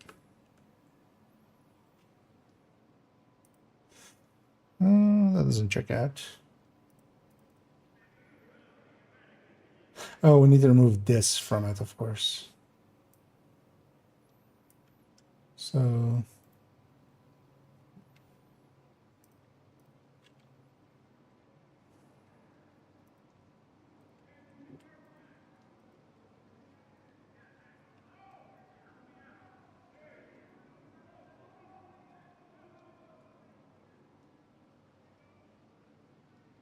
this isn't the value, what? Oh, okay. Plus. So without that, then this 20, this 25.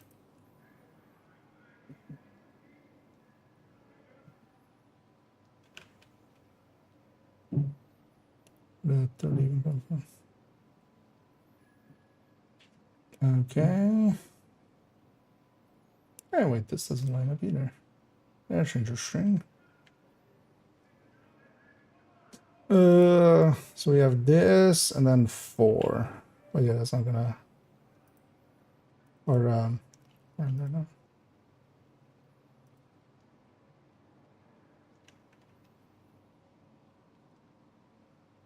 Yeah, did we get a tick that low?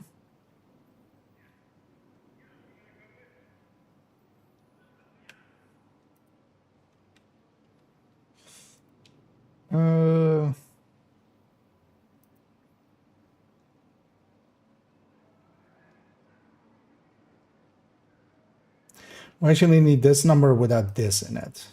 That's how I should do it. So if you have that number without that in it, so if I just take the contents of this and put that here. Okay. So where is this?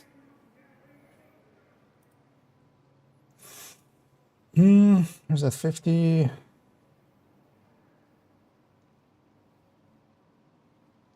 Also, actually, I should swap these two around. Not that it matters for here, but just to not give them anything to bite into. Oh, so let me catch up here for a second. That's my own world. Turn of Lexington. Every time that's been their answer since they put it at. Plus material, the second spending scavenging point, SHD acquisition, printer filaments. Basically fill up everything. If you're going on like overstacking, you're just gonna, fill everything up and just overstack everything. No single resource is per se like better than the rest. You'll eventually just run into, especially on like main characters and stuff, just you can put it into credits if you don't wanna like. There's things to make as well, is make all the tactical assessment, optimize all your gear, expertise, maybe all the gear up to 12, because that just takes resources from gears and weapons to 12. That just takes resources that you can get from the watch. So do all that kind of stuff, and then if nothing else, once everything else is full, yeah, credits you can just put some into. But yeah, things like field recon and SHD requisition or SHD calibration is just going to be pretty important, like just to fill up if you're like low on it. If you have the materials at 9, what we receive on return, nothing. What he means, yeah.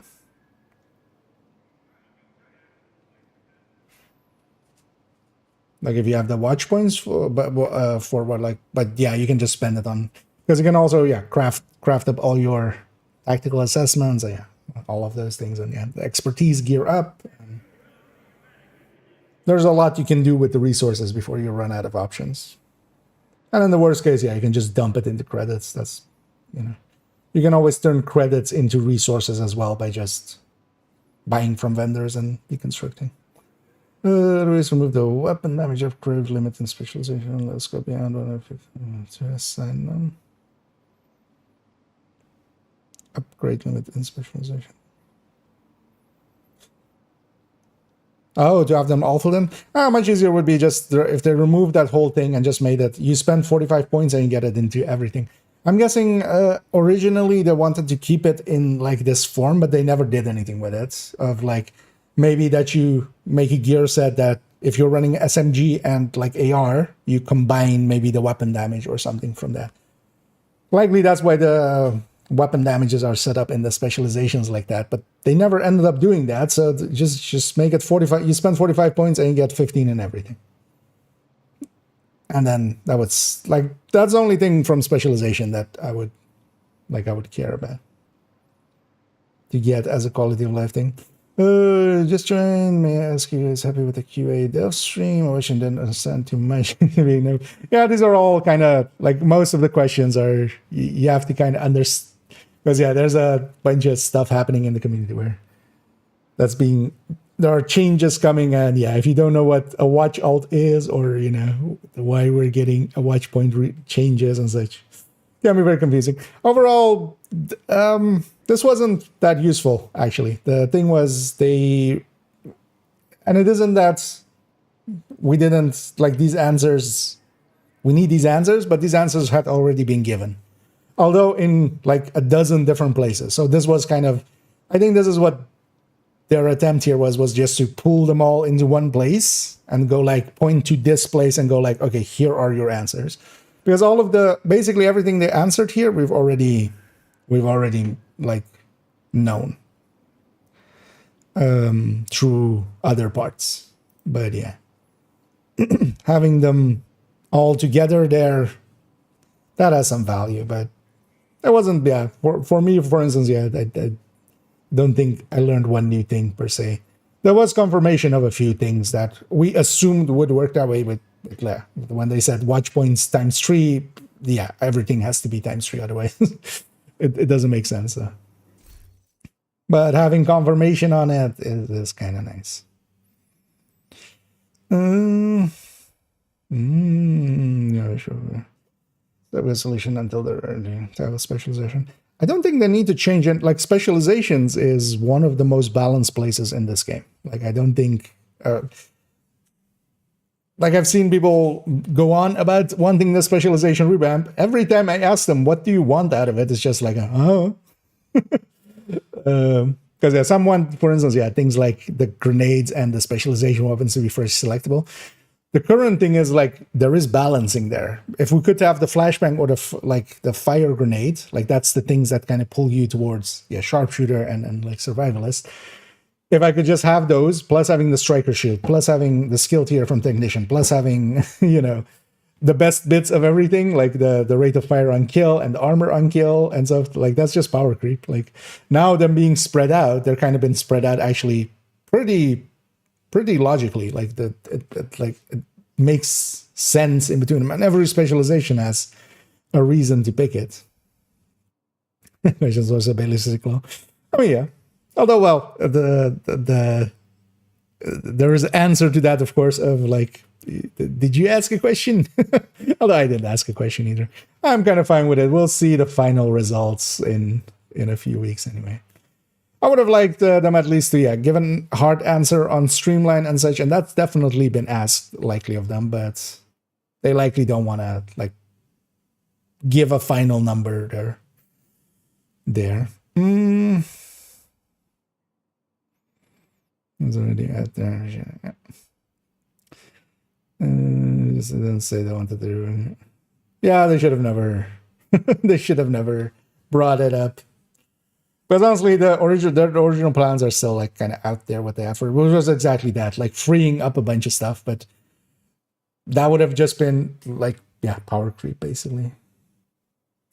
And also wouldn't have gained them much because we would just pick the best parts out of each slot and just, you know.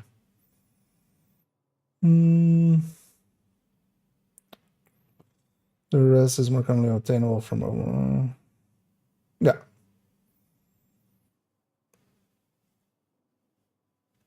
No, basically, definitely spend it first. The watch points, like make sure that your fields recon and your SHT calibrations are kind of filled up. If you don't have like a lot of it, spend that first and then. But yeah, there's a lot of things to spend it on after that as well, because yeah, optimization, like the tactical assessments and stuff, the optimization resources, you could spend it in that. You could get some expertise grades onto weapons and gear before you hit the point where you have to spend some spec on it. Also, yeah, so let's fix this thing. So this is so H. Where's H? H is here. How did I break? Okay.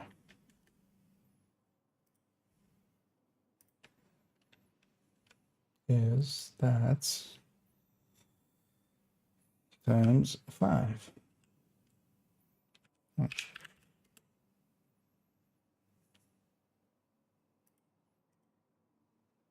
Okay, it's not that either.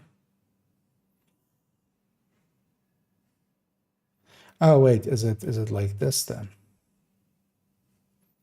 So this times 5 is right here. Actually, that makes sense. I should do it. Should do it in order, of course, when multiplying. Well,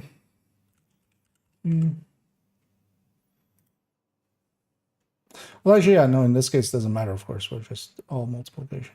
So it isn't this. So what's happening here? So this is then just a 20 instead then, and that times 5. Stood like that. Yeah, but I was not unfamiliar with it. The OD, the original part of OD, like the team buff OD part, that actually does apply to Pesty. Thing is though that, yeah, it just isn't enough to make Pesty worth it with OD. So yeah, let's take the contents of this again. So instead of H being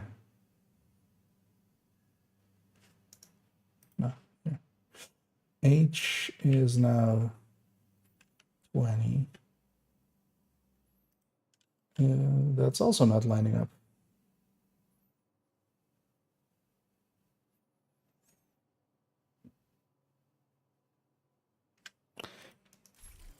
Did I break something there?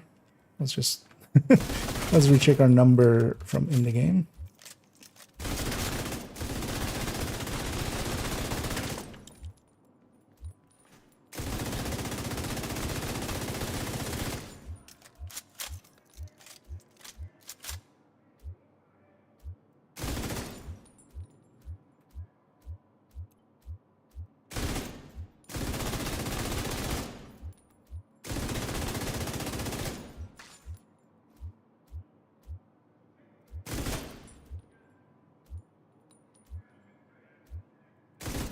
Eight 62154. Yeah.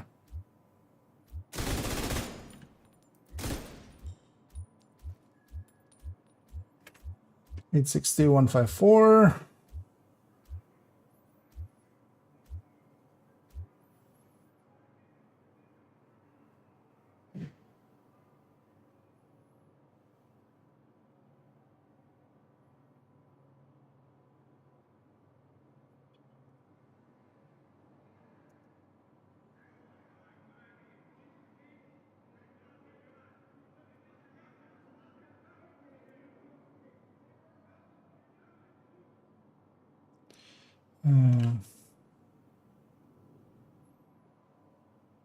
We're about to do it divide by.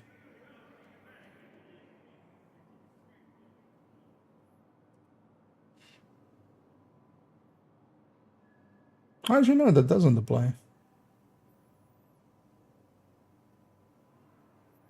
Wait. Didn't it apply?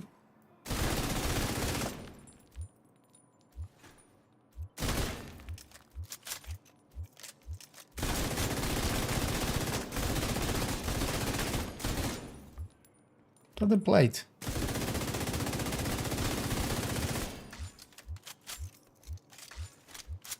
And that's been like forever. Because it's acting as if there's no amp there at all. 862. Wait, I can actually just empty out my OD rounds and then see if it changes.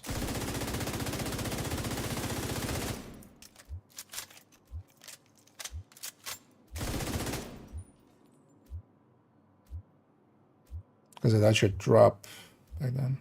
Huh, wait, let me try this again actually. Yeah, let me catch up here for a second.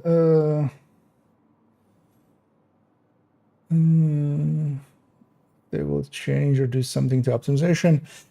For now, there doesn't seem to be like much change there. They're just giving more resources, and then we have to also see like they were talking about also events for resources and stuff. So there's as well on top of that, if there's like a for this week you get triple resources or something. Those kind of things combined could be enough for optimization too. Because also keep in mind that, for instance, for now already, like on main account, I don't have watch outs. Like there is there is like there's no per se need for them.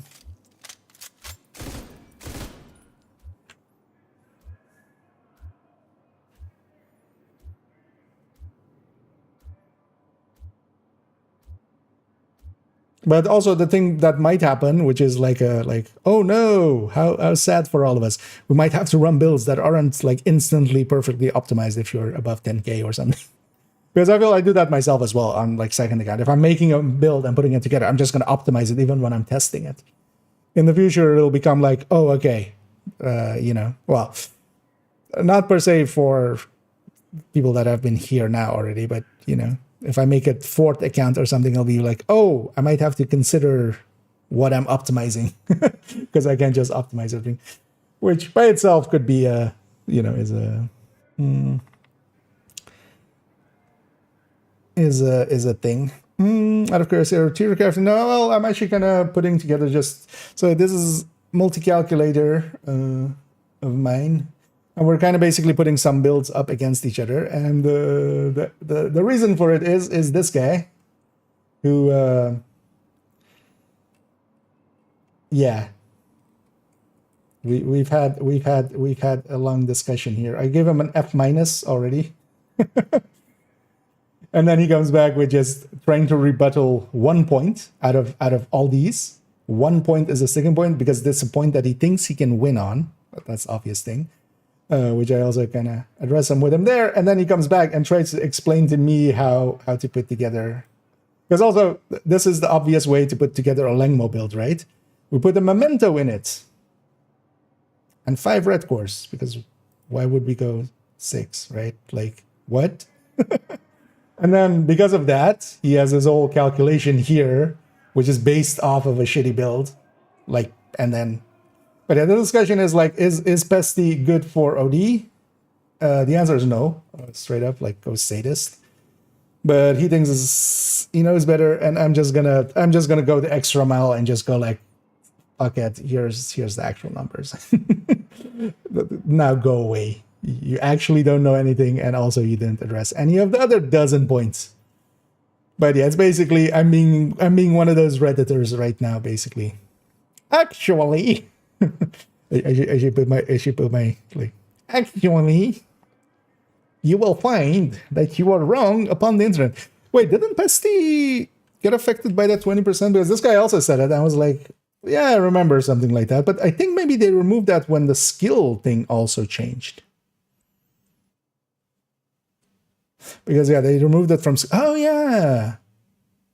So yeah, that wasn't even like part of this, well,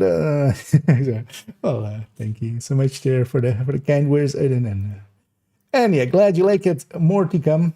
Yeah, let's finish up this thing now that I actually finally like realize what is happening here. Because yeah, we're getting matching numbers within game, and also the thing is with this as well. That's why I'm kind of shooting in the game and such. Is we check it up against in-game numbers. Like the game is the final arbiter in all of this. So if my calculation is in some way different than the game is right and I'm wrong.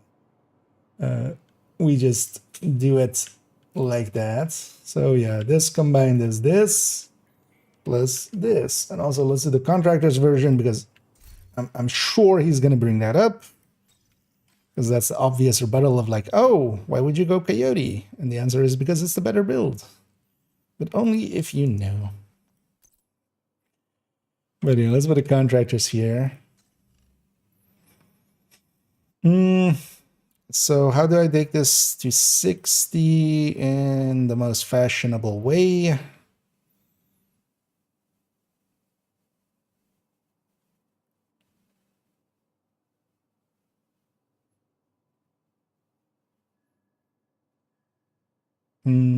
Yeah, just we don't go 60, we go.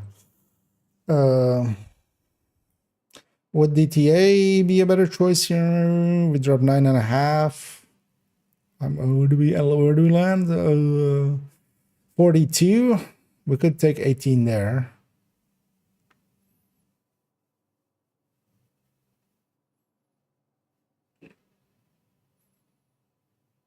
There's a 42 plus 18 would be 60 exactly.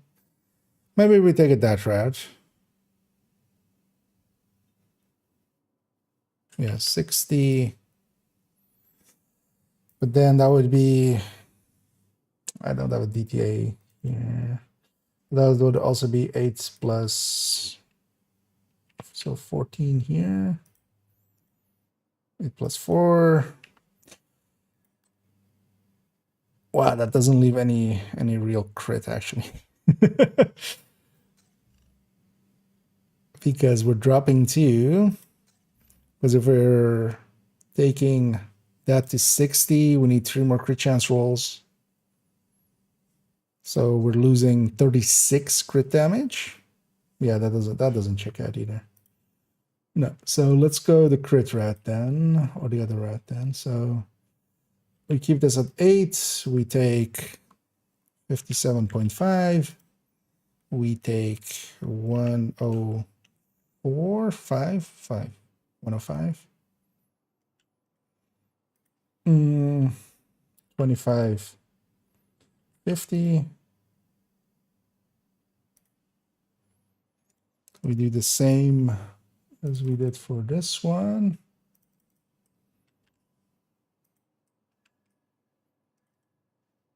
And I don't actually need to fix up the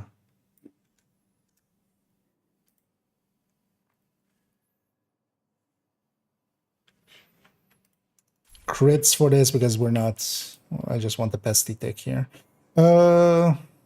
Actually, let's test it again as well with getting the VOD later.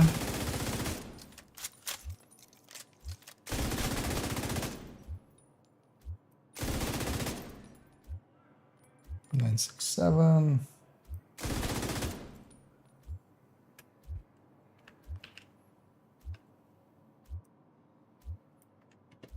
This one. Because if I take this whole section, actually, we can take this whole section. Put it here. This can go, this can go, this can go actually just to clarity's sake.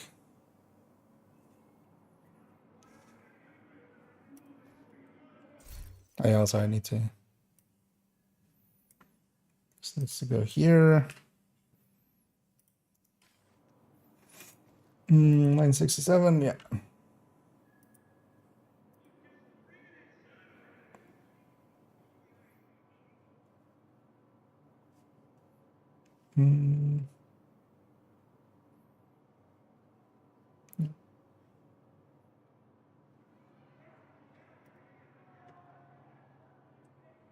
Let's compare these 3 with each other, or actually, well, so here's this one divided by this one. No, this one. this one divided by this one. I should just put this here. Is this one divided by this one. There we go.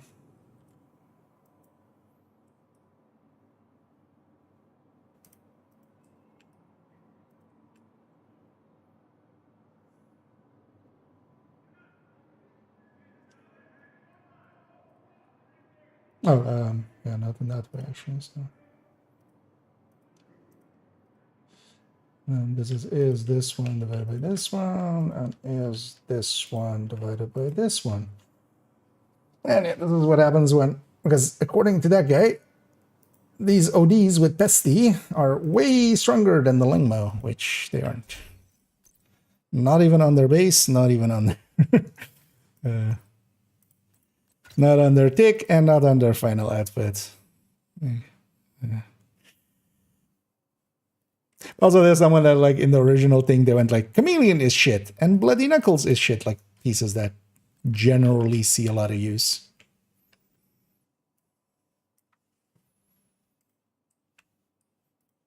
As in 2025, like, I'm not the biggest fan of the Chameleon, but at worst, it is pretty good.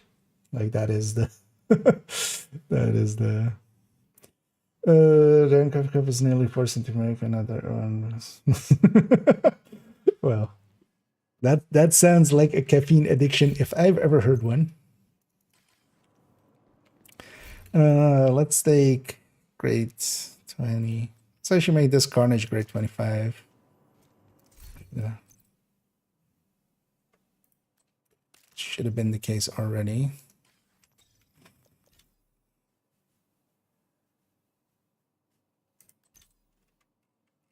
Because let's finish this one up, and then let's actually do a little bit of work on the other one, which is the, but that just needs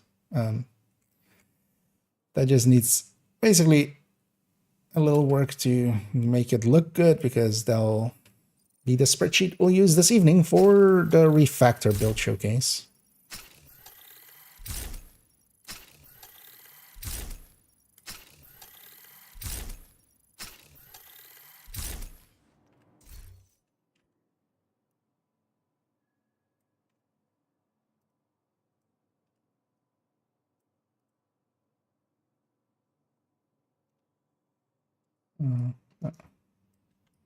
Let's put that here and here as well.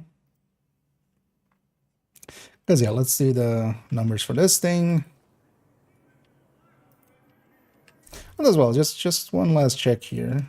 This really doesn't apply, does it? Yeah.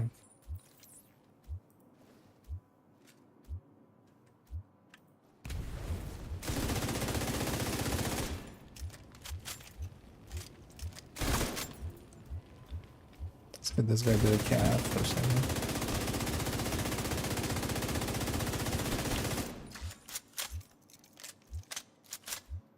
Eight 6 2.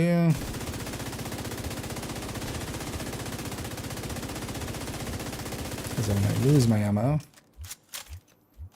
It should drop, like that's how the thing used to work with turret and drone and stuff. Actually, just to be sure as well, so that's 862, and then this is also 862.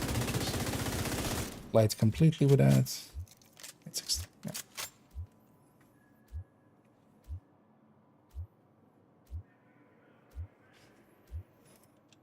So here, let's take Negev base.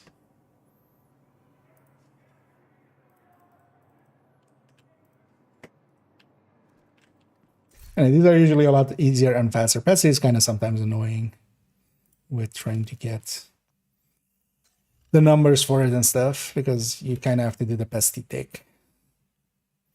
So 286. And then 750. 135.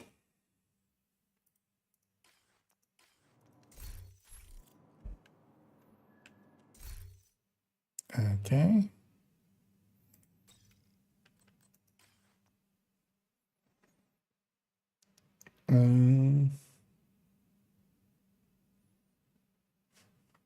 weapon damages. So it's 100 plus 30 plus whatever's in this field. Crit chance, crit damage is, and I need to. Actually, I can just load the loadout, can't I? Crit chance mod that needs to be flipped. That's just easier like that. So is 50.5 plus 10, but then min in brackets and then 60. And is 149 plus 10. 5. And then we have 25 and 50. And we have. Oh, actually, is that correct? I forgot. It's 169, 61.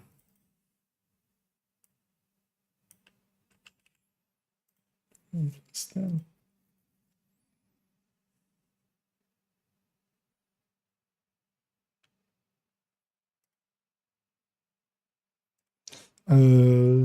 So zeros on these.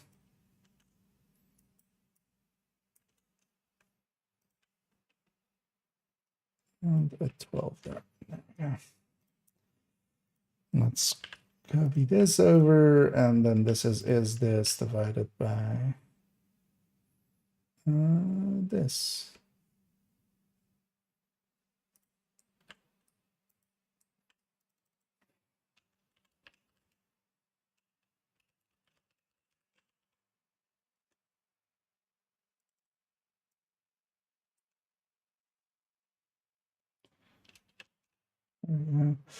And yeah, then we have a 30 here.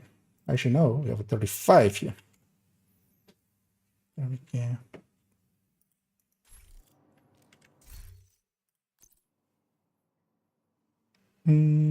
Everything else correct. Yeah. Wait, actually, that thing doesn't reach up to SD? What? No, that can't be right. To the lengma plus stick. Is OD a little bit worse than I remember? Because OD bullets. Yeah, we don't need any stacking things. Let's make sure our damage numbers are correct. I feel I've forgotten something here. So 792 body shot crits. Wait, that can't be right. 792. Wait.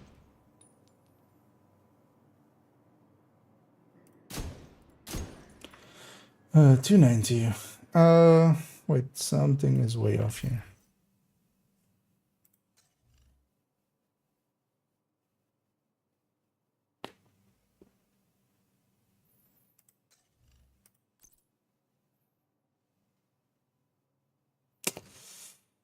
I mean, the target's bleeding, right?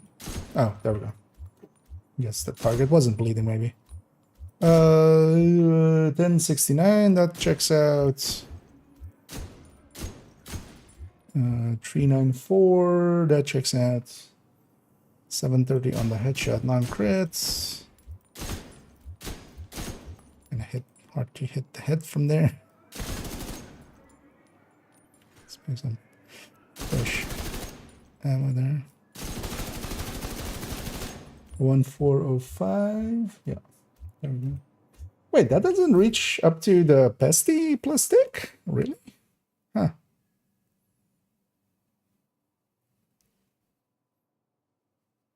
That's odd.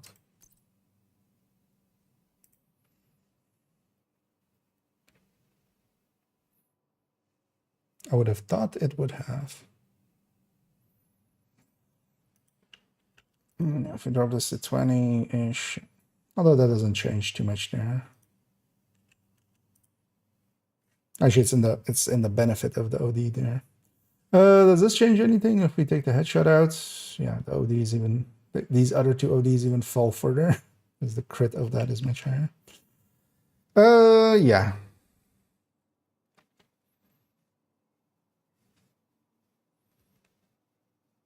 Okay, so this all looks good. I'll use it later. Let me catch up here if I missed anything.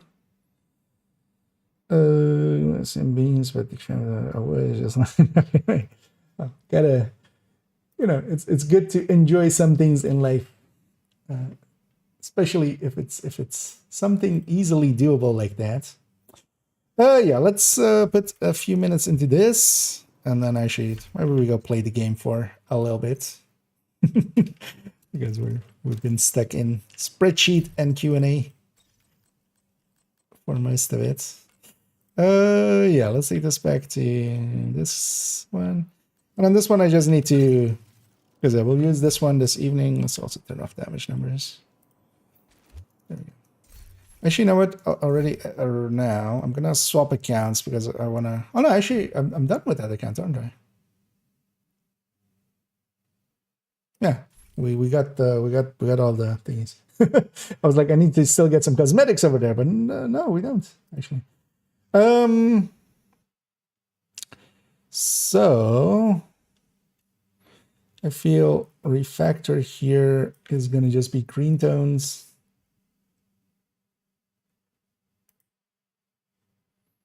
Do it like this.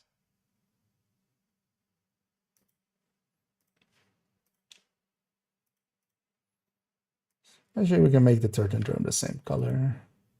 That makes a little sense. Let's do it like this, yeah.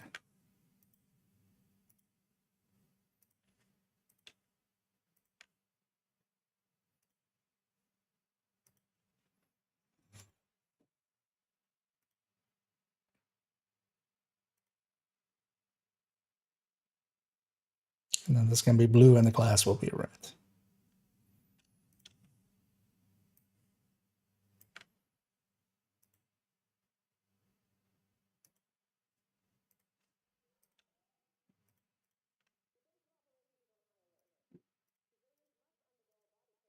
We're going to make it look good as well, of course.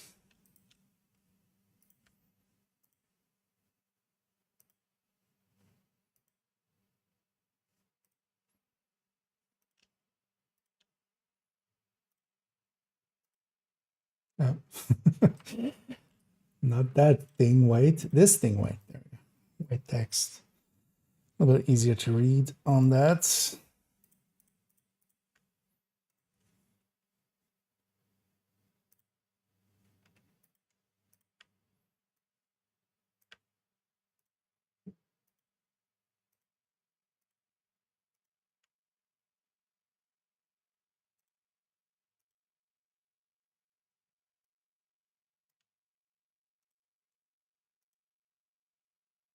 Here we go there.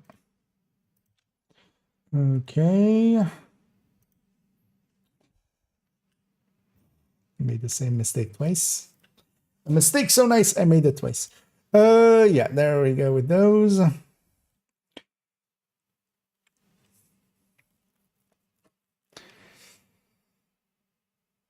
I mean, yeah, this is clear enough, right?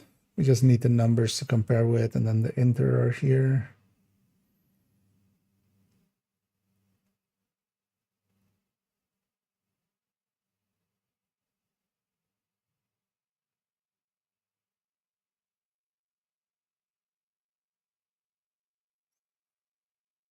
Because this then also shows how much is coming from the weapon and how much is coming from the turrets effectively.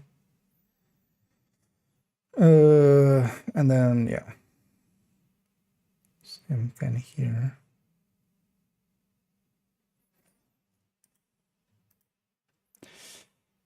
And on this one, just let's actually delete these other two because, yeah, we're just not going to use them.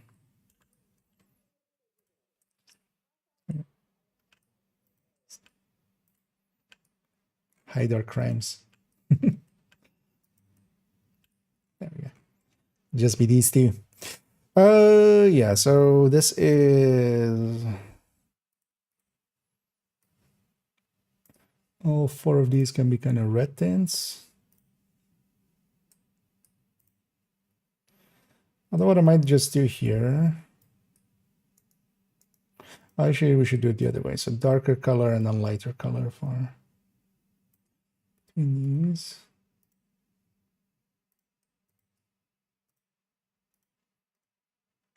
Having the easier memento being less so. Let's make all this text white.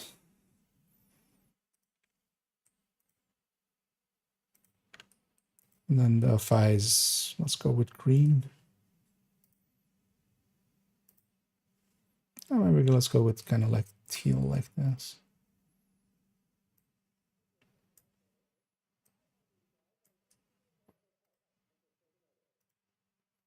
There we go.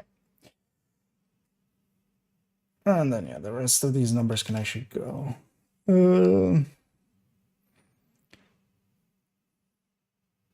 Oh yeah, I need in between these as well. Let's add that in.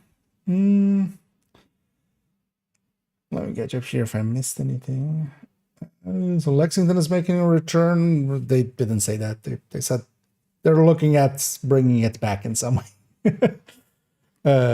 What that way is and when, like, they might be thinking of bringing it for 1,000 euros for one person. You know, but, yeah. Until we have concrete things, basically consider like unobtainium. But there's plenty of stuff to replace it with. Like FAMAS is good, CTAR is good, FT1000 is good, PAL is good. All of those are close enough that like you can get anything done with them. But still, that's kind of suck that the thing doesn't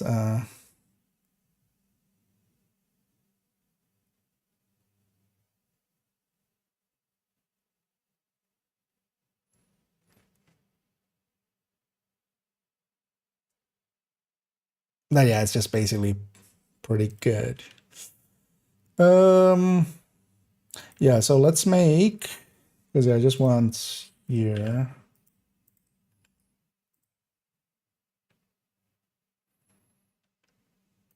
Just a whole section of these, basically.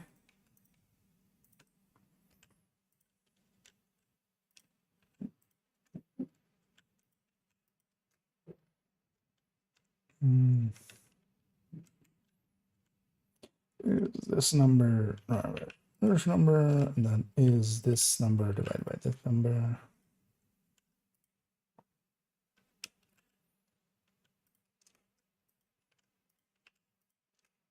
Basically comparing between themselves.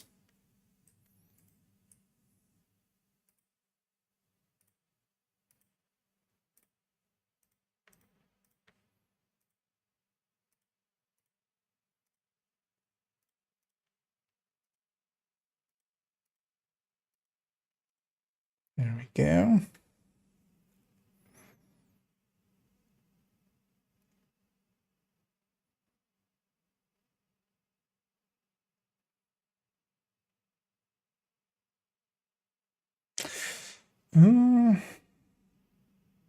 Wait, that's interesting. Wait, why is this one winning? Oh, because of the DTA rates, right? Really depends on if this is 0 or 100 or 20 or 60. Okay. It's actually at 0.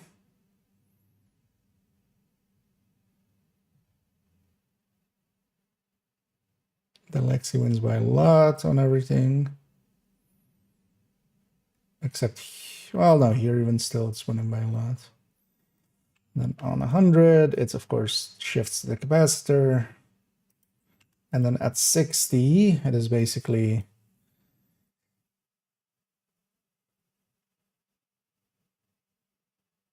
for most of them, the capacitor is kind of ahead, which is already the choice I've kind of been making. Well, actually, on this one, I'm surprised that on the Coyote one, it is also still like the capacitor is such a contender. But then capacitor also handles what much worse than a Lexington or like just a high-end AR. So That kind of checks out. Okay, so we have basically everything, for this evening. Because also that one isn't going to be like spreadsheet heavy. It's not a red build or anything. Yeah, let's go and play a little bit of this video game I can enjoy sometimes actually playing. Let's go and maybe do parts of a weekly. What was the weekly? As invasion. The scent wasn't anything good, right?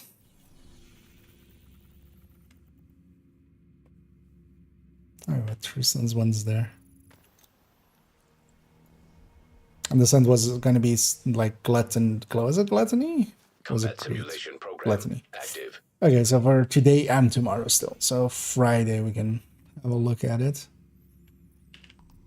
And then get targeted. Housework there. That's not too bad.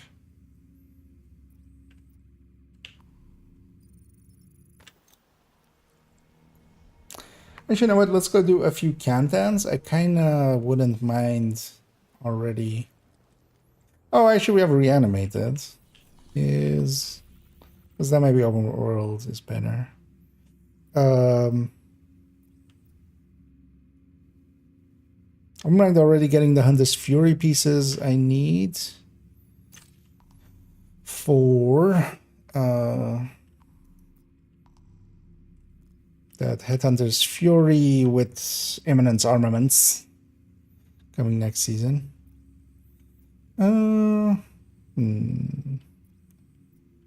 Unless I'm blind. No. Let me go Summit a little bit. No, let's go do that. Let's go do a little bit of Summit. Let's get our maybe weekly project in there. It's gonna grab this character with their Striker Tech Tank and just We need you to secure a run that. skyscraper. This may take a while. Or Hope you cleared your schedule. no, let's get the character 1 because actually let's take the pistol bulwark and let's take it with a bunch of directives. Or we can even take the the pistol. Could just go pistol headhunter. Safe area And just detected. determine through it. But in any case, let's go to character 1. So actually first just run the shield bulwark with a bunch of directives. I mean the tech tank bulwark. The bulwark tech tank. Does it look for what makes me come from a background in data analytics? No, I'm not like trained in any of those kind of things. One thing I do enjoy, and I kind of do just do quite a bit. I like figuring out why things work and don't. Both in like a mechanical sense, but also in like a design sense. So I do pride myself in like figuring out like if I see a nice design of going, oh, why does this work? Why does this layout work and stuff? And I find, especially with, for instance, spreadsheets like that and such, if I, just even for myself, if I lay them out correctly like that, also, I just see one mistake I'm going to fix there. As one isn't shaded correctly. Okay, it's these two that are shaded. I find that, yeah, it just draws the eye and just makes it so... Like, legibility to me is very much a function of design.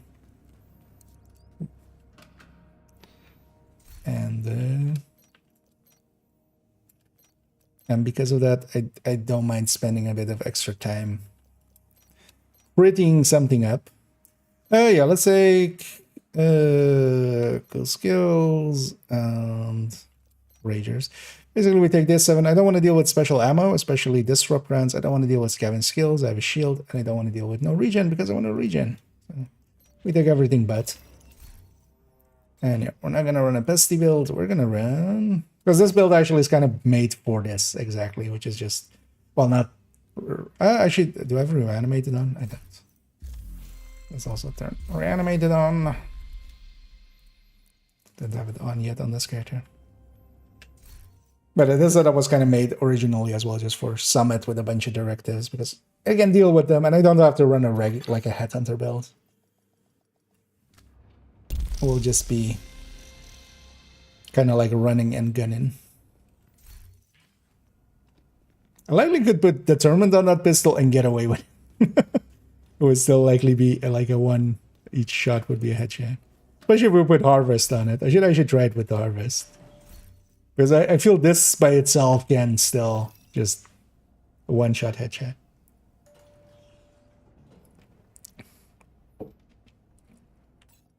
But yeah, I don't have a background in like either maths or like data work or anything. Most of my life I've worked as a technician basically. So. Which is also a field that kind of does rely on understanding systems and also, you know, just figuring systems out if you don't understand them. So I did fall into the right thing. Oh, we're on floor 17. I should have maybe checked my challenges. So one of the things with Reanimated is it does also apply actually to rogues, where a lot of these don't. Like rogues will not have polarity or stuff like that. Well, actually, does it? I thought it did. I don't know what the normal hits are. Actually, what's my buddy hit? Oh no, maybe it's not actually. Oh. Serious trauma detected. Sir, could you get in front of me?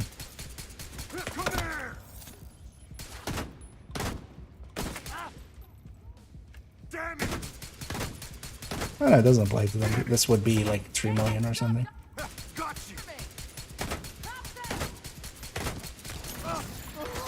Hostile shock trap detected.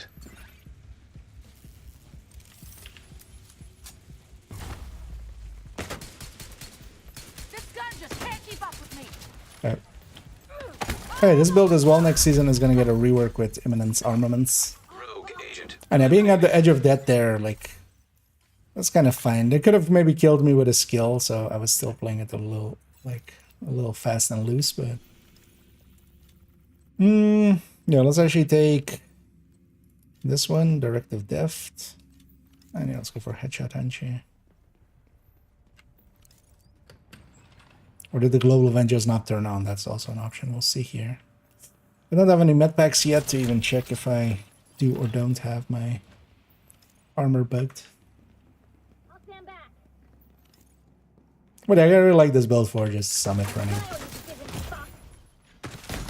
What? Immediate medical assistance needed. There's one behind me now. Lost where they went. Oh, actually, I don't have my pack. There is one behind me. Okay. That makes a lot more sense now. That's fine though. We were one room in.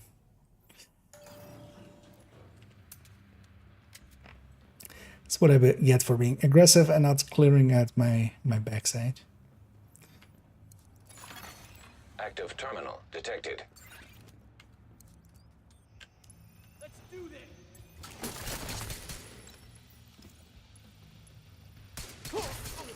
I'm coming. There's no. Let's see if the Advanced AEDs nearby.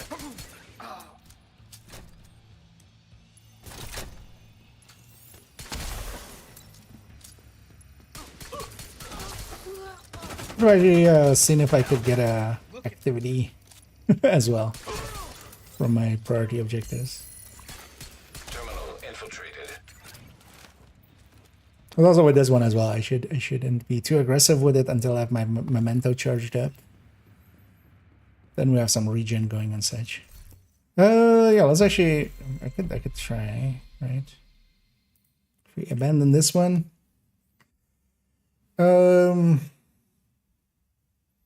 This is now 10%. Let's actually I pinned that message for a reason. In my own Discord.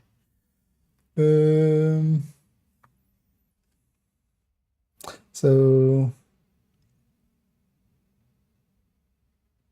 this would be 573, but then, oh no, 488 plus 10%. So another 48 on top. So, well, it would need to be a lot higher than this. So this is then countdown. Yeah,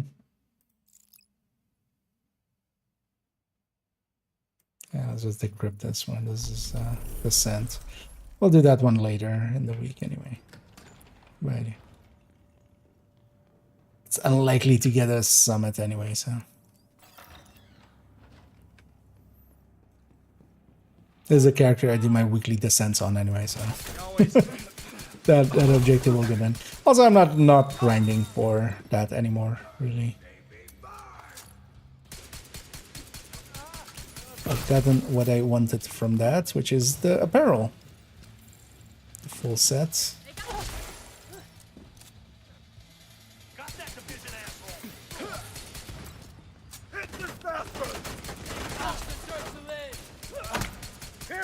What I want to do as well is just pick up the pickups constantly and get my intimidate going. Killer becoming so much stronger also really helped these kinds of builds, because there wasn't really good talents for it. Although on this point then I have also 2 on-kill talents in effect, because my intimidate is getting triggered through the on-kill pickups from Memento. So the first kill is gonna take the longest. That does also affect how I'll play it, because I'll go after a red or something first. And there we have the key. Let's also track this instead.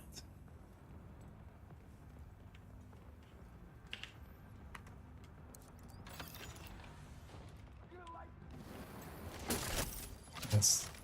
Flamethrowers versus flamethrowers. And here I could add scavenge skills to the list.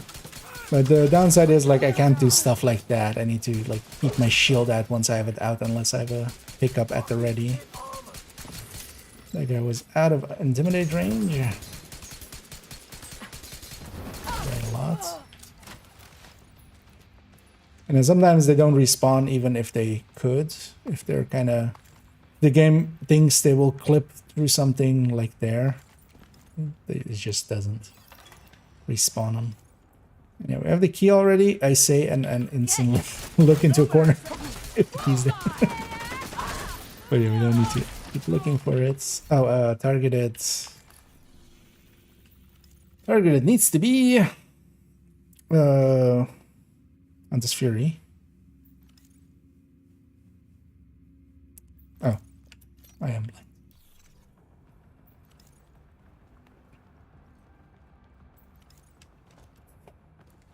I've been playing a little bit of Warframe, and I did the movement thing of Warframe there, of crouch and then jump.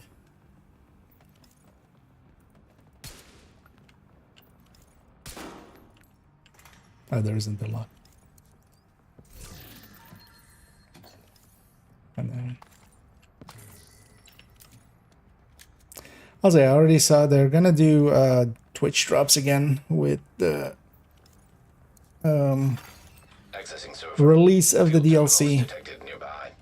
It's kind of annoying. It made me want to go like, do I maybe jump into a different category? But nah, I wanna like play the DLC.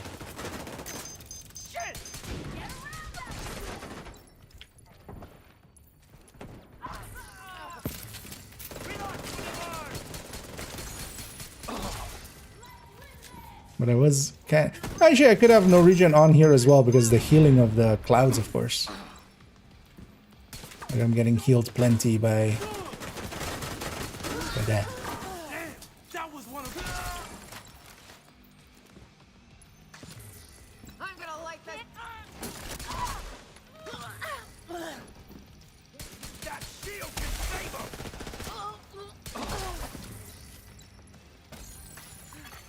Terminal infiltrated.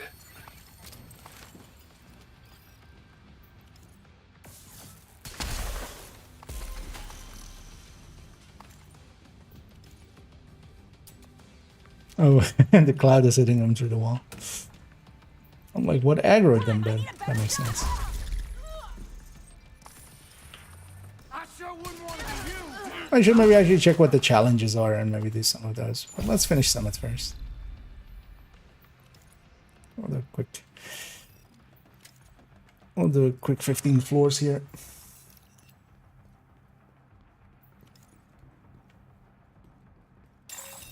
Assault drones detected. These things have no head. But also these things don't reanimate, so.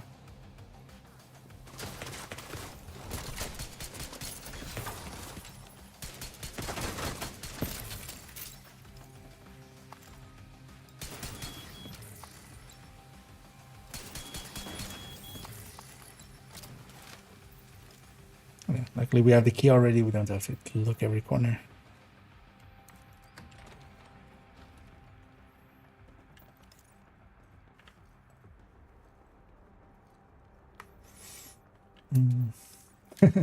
And hey there, Brand. Small raid. Any raid is always appreciated. And I hope you had a good stream. I hope you had some fun. Let's actually get your shout out there. And yeah, welcome in and welcome raiders. Over here we've been spreadsheeting for quite a bit, and we watched the video, the stream. I'm gonna guess most people were as well. And after messing around a bit with, or like doing a ton of spreadsheeting, I want to play the game. So we're over here in Summit.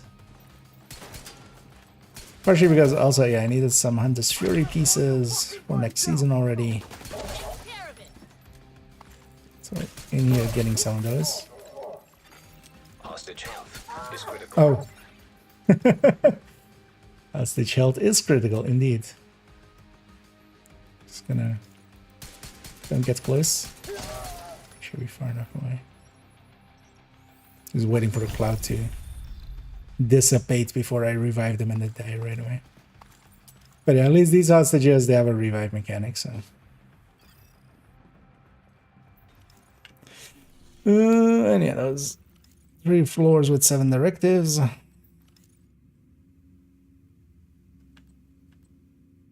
Oh, let's get sidearm specialist because this is gonna mate for that as well.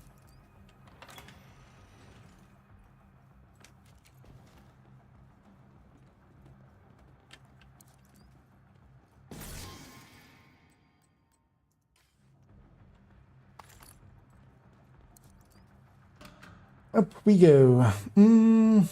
After this mission, can you show me so go to striker loadout? I mean, I don't even need to be post the mission because yeah, I can just have a recommended build list, and yeah, the top one in there, I'll put it in both chats.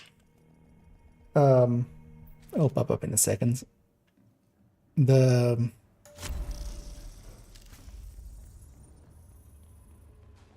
strikers, you basically, yeah, it kind of depends as well on the what you're doing and who you're doing it with. If you're with a really strong team, this is a boss one. You take a boss challenge, like superior slaying. Because even for instance in legendary, going chest striker, I generally nowadays, like depending on the team, where normally we would say like legendary is the place for chest striker. Like, it turns out, if with a good enough team, it's kind of hard to actually get stacks. But then, you know, chest striker, even if you're doing heroic with a bad team, kind of becomes viable. But you basically want to have all 6 pieces of striker and just play around with having and not having coyotes, having and not having the striker chest or a blitz rate. Where's somebody else?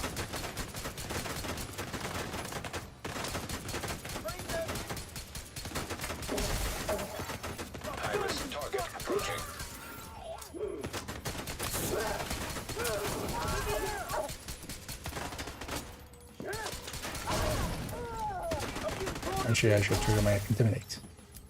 But I did ask.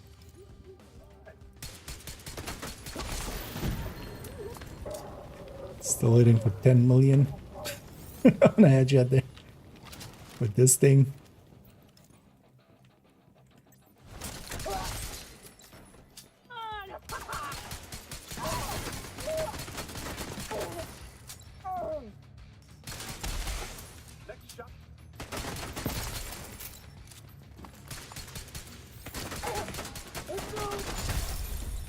Okay, all the ones getting back up in a second anyway. Wait, did I have loot down there? Thought I had loot down there. I got a superior slaying in. Yeah, let's go for that sidearm specialist.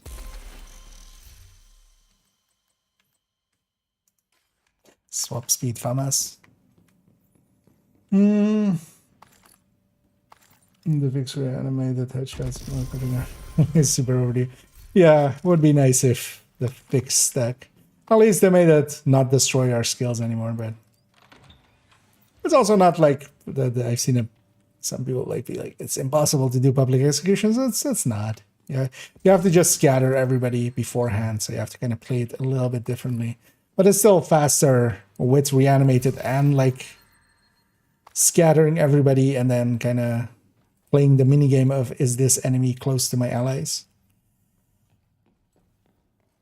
than it is with that, and you get the stars on top. And you get to do the bounties, which do have. Let's actually... We add no region to the list? Yeah.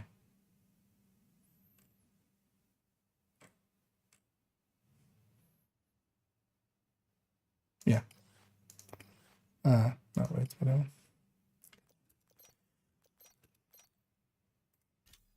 Because we can just stand in the clouds. What ugly comes from? Sorry. So ugly is, yeah, obliterate. So the two general ways we set up strikers is either, you know, kind of like this with the chest, but then coyote here, or you take a striker piece here and then you don't take the striker chest. The thing with the striker chest is it requires 200 stacks in effect to be, or it needs to be generally above 150 stacks, although 142 nowadays, I think it's 140-ish stacks to be more powerful than obliterate. So if you're generally above that number, above 140 stacks, which yeah, is not always, basically, you're better off with an obliterate. Because getting to 100 stacks and stacking up obliterate is very like doable.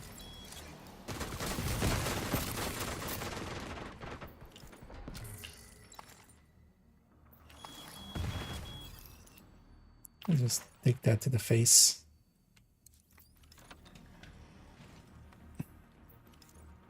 So I kind of want to have both options available to you, and you just swap between them as needed. Actually, I now realize with no regen, although I just need to be then more careful with drones. Because the drones, for instance, drone rooms like that, they don't drop clouds, so I'm not healing there. But worst case as well, I have some med packs. So.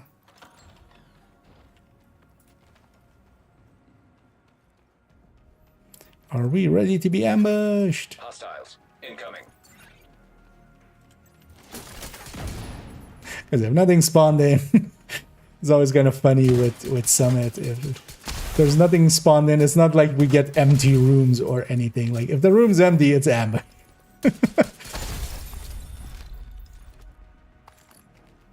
It should just once in a while just throw in an actual empty room just to throw us off.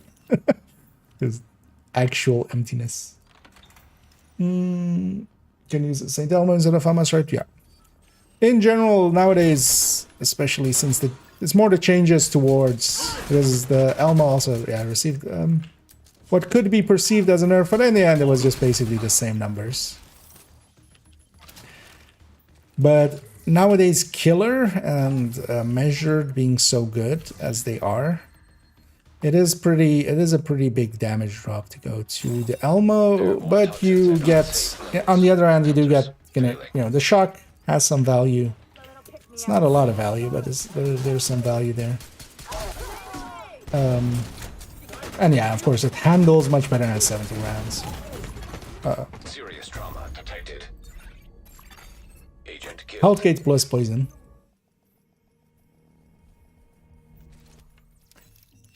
And I'm being a little bit too aggressive there.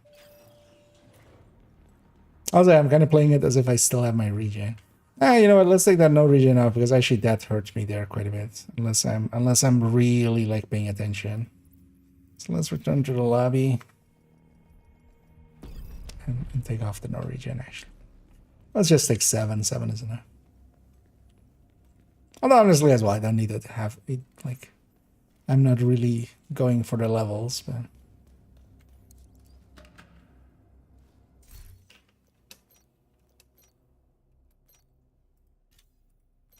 Although, yeah, we're pretty close to 30,000. And yeah, we're likely going to get hit 30,000 in Brooklyn. I'm going to guess there's going to be a triple or quint XP at the start of next season, likely.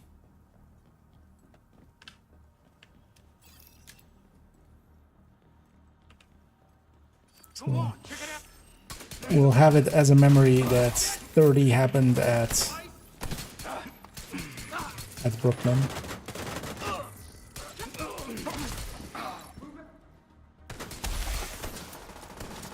Also, there is a silly short I want to make for for Brooklyn.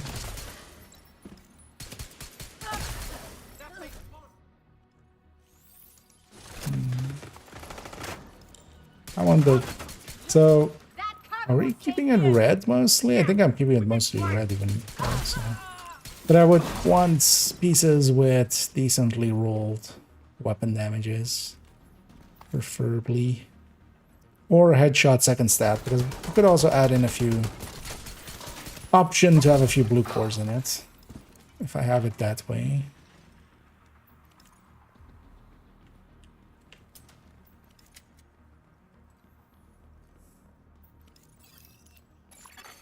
Accessing server.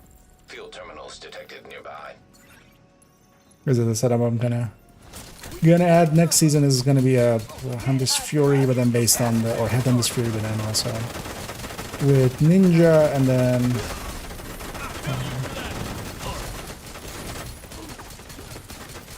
Sarah, could you shoot me on the shield? It's not polite to shoot somebody who has a shield not on their shield. Give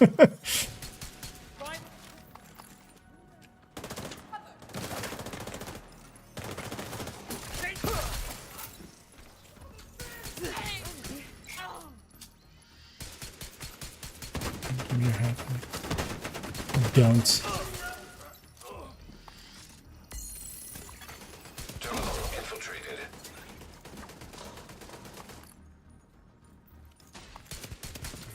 Should I actually see how this thing... Actually, I'm gonna let them reanimate. We need to get a bunch of kills where they actually reanimate. So here and there, I'll let one reanimate.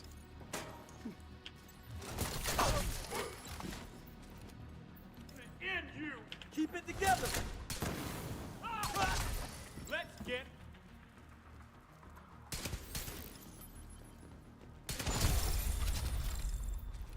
Yeah, let's run a harvest for a second with the tournament. I'm curious what this will do here. We'll find out. We have 3 attachments with crit chance. On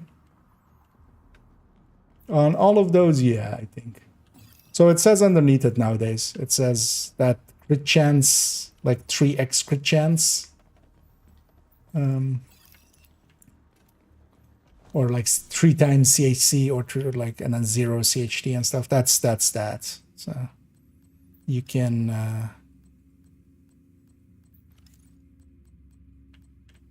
know exactly how I have it set up.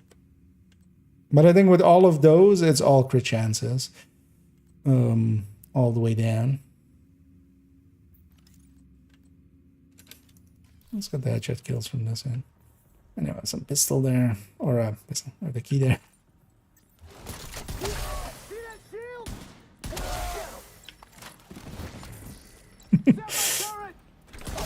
This just works. Okay. Oh, that was also high enough for. Because yeah, we're not running Headhunter here or anything. I'm running Intimidate on the chest with the Memento charged up, and we have enough oomph to just make Determine just outright work. So we could even run it like this. I don't think I will. It's just too easy. Yeah, that's why I did it. But yeah, that actually even works. Let's go back to our other pistol. I just want to pew pew. I'm using the... So with any of the red builds, yeah, the specialization really doesn't matter much. Or well, it matters, but which one you pick specifically doesn't. Each of the specializations has a ton of things for it. So for instance, with Striker, if you're running it solo, I would say Gunner really like is overall the easiest and handiest. Because you get the armor on kill, and like if you do stand still, which I never do, you get the weapon out. And the rate of fire on kill, especially with that as well, it is on kill talent base or on kill perk. So especially solo, you're getting all the kills. In a group setting, you're kind of, you know, competing for the kills now. But then, for instance, yeah, in group, demo is actually pretty good, giving every team, you know, everybody else in the group, you give 5 detox to them. That's kind of its perk, one of its perks, and also taking an explosion to the face once per minute and not caring. All those times you've been hit by a grenade launcher, once per minute with demo, you don't have to care about, which is really nice. For instance. Yeah, let me get you here fully. But yeah, on red builds, you can effectively pick any of the specialization. Each of them has something that kind of matters to it. Yeah, no worries, Brandon. Yeah, thanks for the raid once more, and we'll catch you around then also. And either access and I don't know if I'm saying that right. Feel free to correct me. But yeah, welcome in, and thanks for the raid there as well as well our second one there. And likely later on we'll pay it forward by raiding out as well. Because I'll likely go for another hour or so, and then kind of take a break, go eat, go do groceries, go like be a human for a little bit, and then we'll come back in the evening, and this evening I wanna do the refactor build showcase.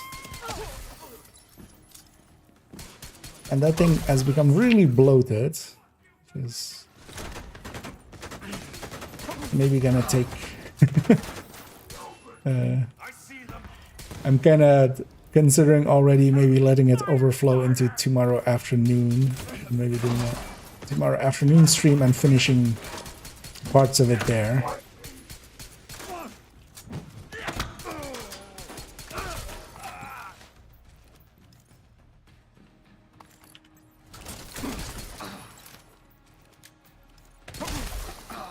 It's closer to a refactor masterclass than it is a refactor build showcase at this point.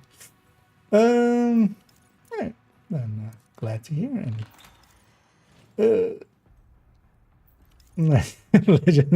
fine, thanks for the kind word there, Edsus, and yeah, welcome in raiders.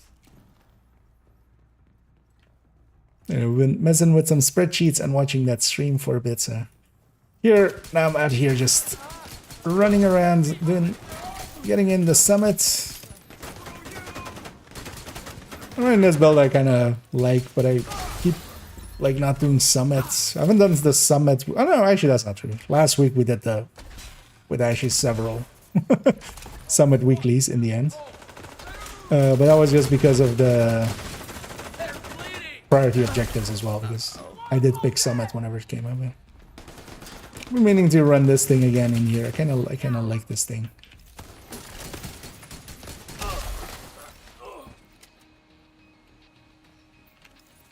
There's a lot of clicking with it involved though, because no auto fire, of course, on the pistols. Madam, could you?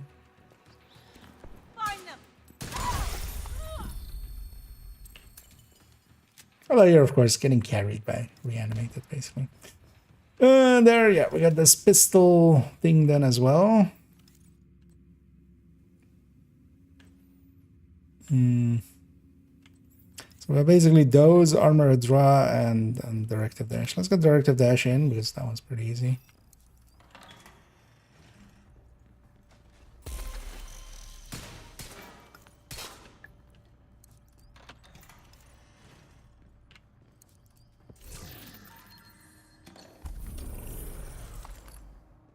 How many floors are we in?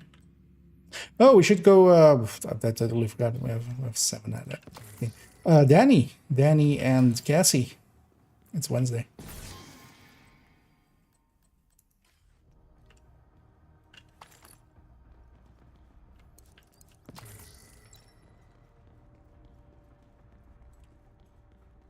One thing I feel as well that people are kind of underestimating is how much resources you can get outside of. Because, for instance, with the blue resources, even if you're, for instance, thinking of donating, I think that might actually be a thing in the future as well. Just farming, for instance, doing countdowns and then just farming gear set pieces. Because any gear set piece you deconstruct, you get 5 from each of the blues, so you get 15. In total, in effect, and that can fill up your blues like really fast. Detected. And then you can donate those. Curtailed. And this kind of the annoying thing with the shield is system restored. I'm jammed. System we jamming. How did this guy? How is that guy on fire? Didn't even shoot at you, dude. System reactivated. Don't do it, sniper.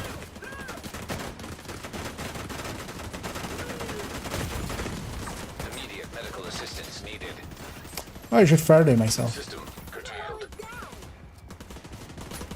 Although, yeah, with cool skills, that's not gonna work. Let's just get the numbers down. Restored. System malfunctioning. Sniper lady. Oh. Agent killed. At least it's on the first room of the floor. I should have tossed out my Faraday when it was full, or my artificer, and use that just for Faraday. Forget to do that. Active terminal detected. Also, let's change this to. Do I have anything to get here?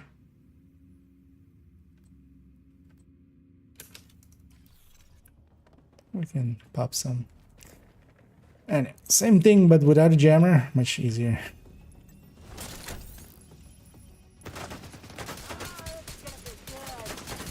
Yeah. With our memento empty once more.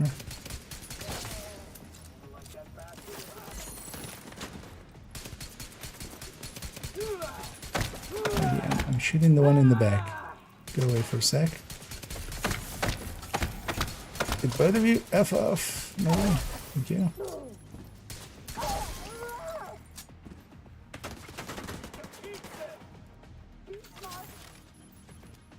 Wait, where did she go? Oh, she ran all the way back there. Also, this is always a shitty position. Like this laptop is always annoying to get. Especially with drones and stuff as well, because they'll spawn like all the way around you.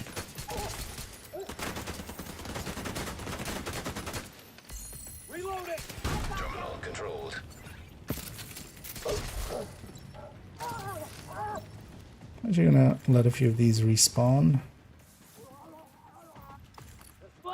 Just to get a few more counters on that.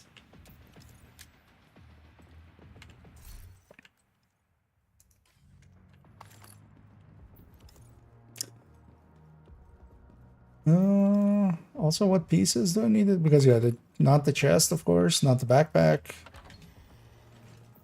I think I would like it to be gloves, knee pad holster, and then the mask can be imminence armaments.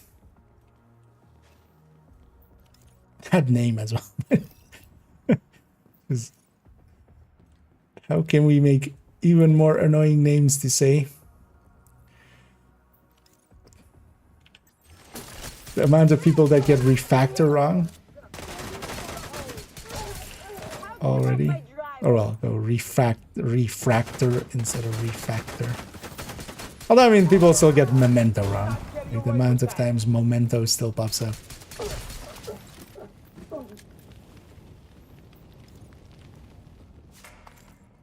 But I feel just saying imminence armaments a bunch of times, it's gonna be interesting whenever if I do build showcase that it's in.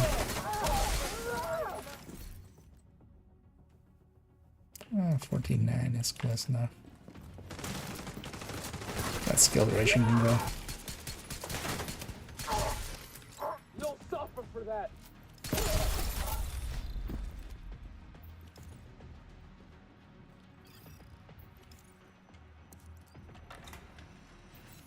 Doesn't make for a good chant, though. You can go like imminence, armaments, imminence, armaments, imminence. I feel that's the... If we were a Pokemon and we would, you know, do Pokemon stuff if with what we're running, that would be the thing.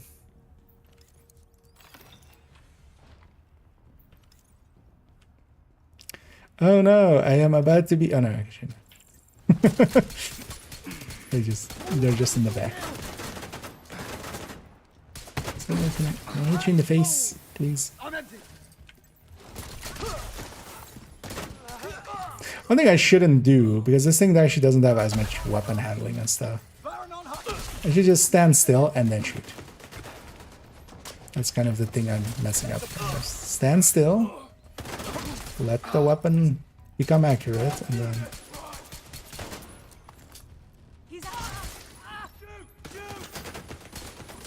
Just stop shooting me.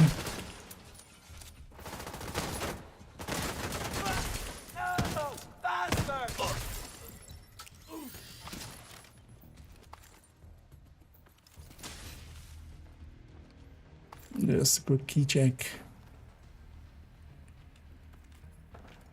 You know, one funny thing is even though there's a gap here, basically, and, you know, you would think you can, yeah, maybe stay up here or stay down there and fight upstairs. No, there's basically a hidden floor, in this case, not a hidden wall or invisible wall as it would normally be. It's invisible floor or ceiling in between.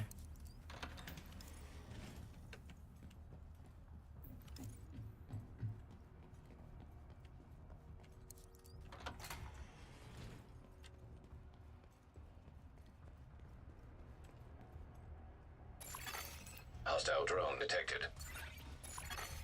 Hostile striker drone detected. There's so many floating lamps in the summit nowadays.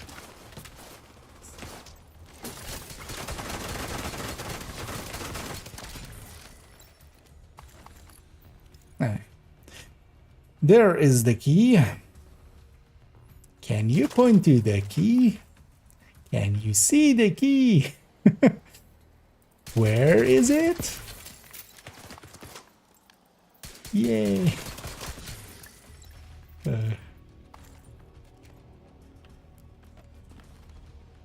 SHT agent, the explorer.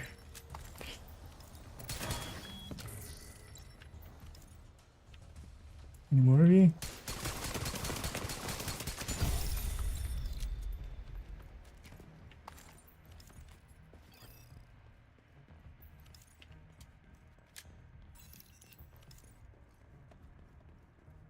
Okay, that's 10 out of 15. Yeah, let's finish up this. Let's go check Danny and such, and then we'll see what we want to do after.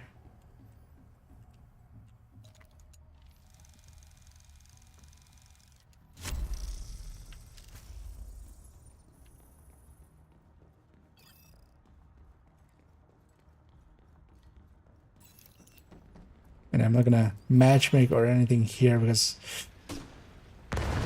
people would hate it to come into this. I would guess. If you're not set up for like all the directives, it can suck. Are we both gonna get shocked? No, just you. Anyway, we shoot them up the butt. Because they have no armor up the butt. System curtailed. Those are just dogs. Just all the dogs. System back online. Mm-hmm. Oh, and hey there, Anna. Oh, actually, have you been enjoying Division? As I saw you indeed being about, of course. Actually, yeah, yesterday we raided that way, of course. But I hope you're doing well. And I hope everybody's doing pretty well out there on this Wednesday, getting ready for the Brooklyn 6 days till Brooklyn. And yeah, don't forget to have no sleep till Brooklyn. Well, actually, yeah, nah. Have a lot of good sleep till Brooklyn. Turns out if you die in real life, you also die in the game.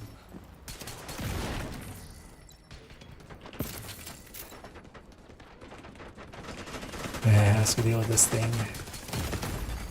Serious trauma detected.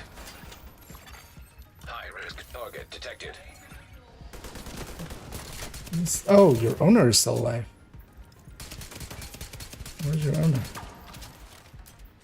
Alarms are no good on those shields. Survivor, got enough body bags for all of them. Keep them off our flanks.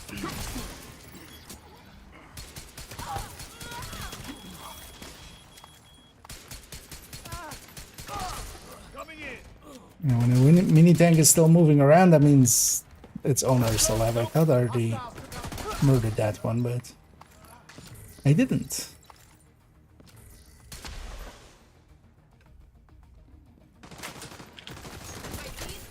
Get in my crosshairs.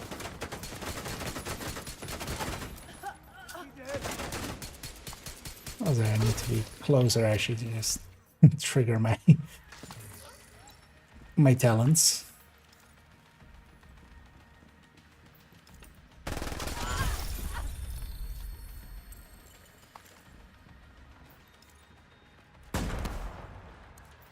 No, so I think that yeah, that'll happen.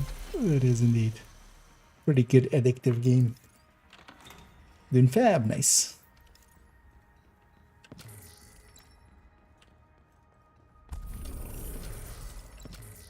Especially as well having some, say, run around with some people that already know the systems and stuff, because that's usually kind of a point that, I mean, a lot of games don't do that well. Of just, they kind of just assume people will find their way to either YouTube or Google, or they'll find people to explain it, or there'll be people around to explain it, which still works out. But there's of course, yeah, bunch of systems. Drone detected. Yeah, let's go with armor draw, but let's see if we actually get it, because this isn't per se the build for that. My shield is strong. I'm not that strong. And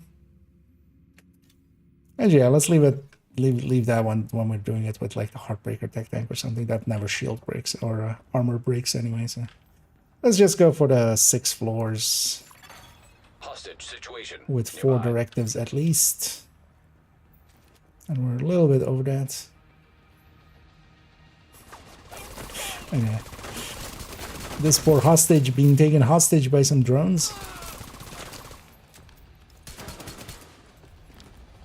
I wonder how the drones actually communicate to the person being hostage that, you know, they're hostage now. Like just, you try to walk away and they like shoot in front of you or something. Like, how does that work? And also, how smart are these drones that they're taking hostages? EMP jammer detected nearby. Killer jammer. Oh, is this one of these? No, there is a spot here. And these are line of sight. I am the arm of the forest. That'll slow the nation down. System malfunctioning. I'm just gonna wait for this disrupt to wear off and then poke out. System activated. I'm gonna Faraday myself there as well. Although actually, when I Faraday myself, I lose my shield as well, or because of cool skills. So. Shit, too close. Sorry. All going down. Rushers don't revive. Shit. This is fucked up.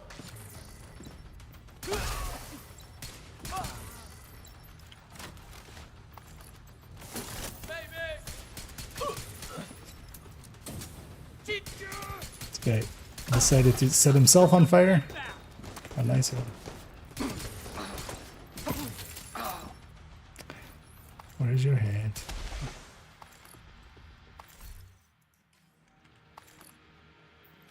Oh, I still haven't killed. EMP jammer destroyed. Maybe I killed the objective. Have I considered that? Yeah, I need the Kelly as well.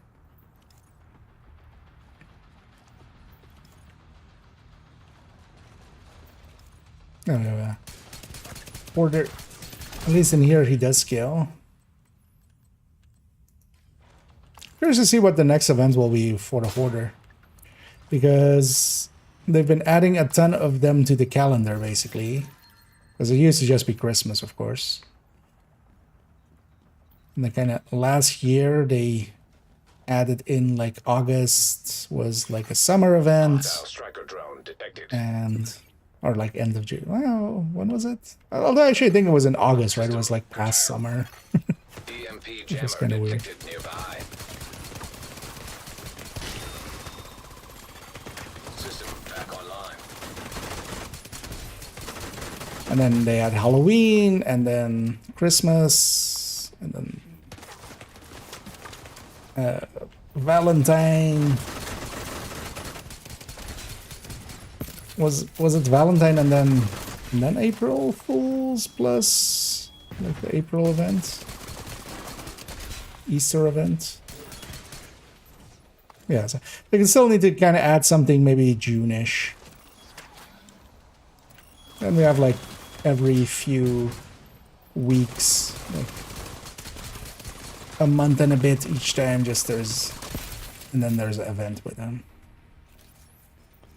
Running your damage seems very high for a pistol build. First of all, yeah, remember this is with reanimated, and I'm kind of shooting heads. But I'm running the high-end pistol tech tank. It's actually in the build collection as...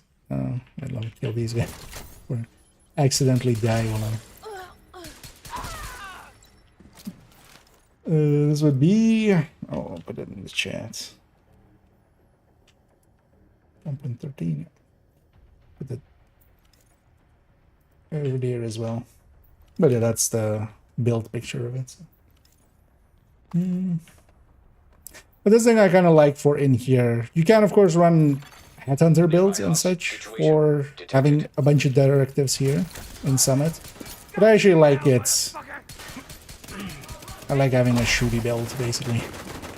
And here, the big thing of it is, it's not actually the damage isn't that great. It's not bad. It can definitely deal with heroic and such, especially solo scale, but it isn't that great. But reanimated, of course, kind of like takes it to extremes as long as I'm hitting headshots.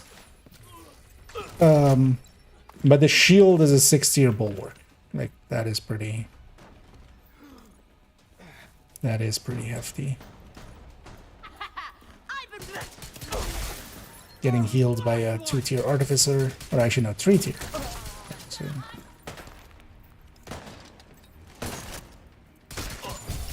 But also next season, so this one, if you're gonna go for this one, next season it's gonna have a little bit of a shake-up because of Imminence armaments. Like actually, what was my plan? I think I'm gonna take... Oh yeah, it was just basically the 2 Brazos pieces and the Grupo piece. So we keep with DNH piece and Fox's Prayer, and then basically we keep the Fox's Prayer and Memento, and the other 4 slots is a combination of a DNH and 3 Imminence armaments. Here I have the chest already, so I'm gonna do the other pieces.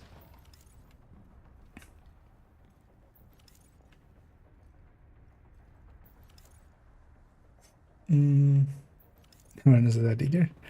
Which one? As I likely was in reference to something I said, but I keep saying a bunch of stuff and forgetting what I said right after I said it. This place is always annoying. There is already people there, yeah. Wait, aggro. Well, that's fine.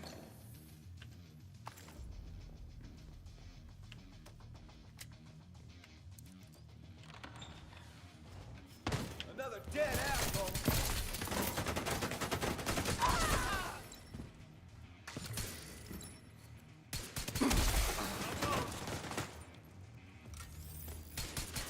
These black dust, they're so self-negative. Like, he knows I'm gonna kill him, but to call himself an asshole, to go like another dead asshole when I'm about to kill him.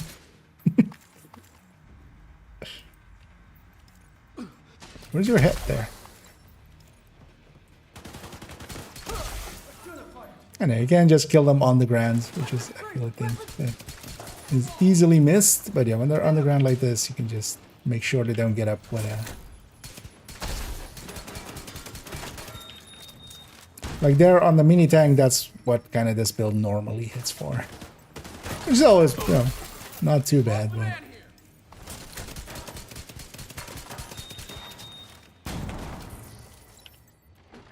As I say, it doesn't have a head, so...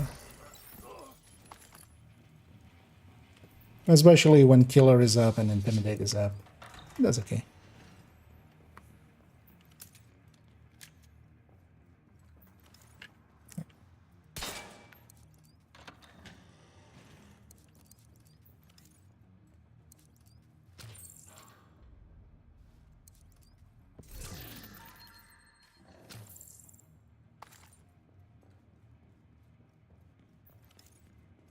Yeah, let's get these last few floors in. How many more do I need, actually? Oh, 2. So when this floor finishes on the boss floor. Hostage situation nearby. One thing I have as well I should use more is EMP grenades.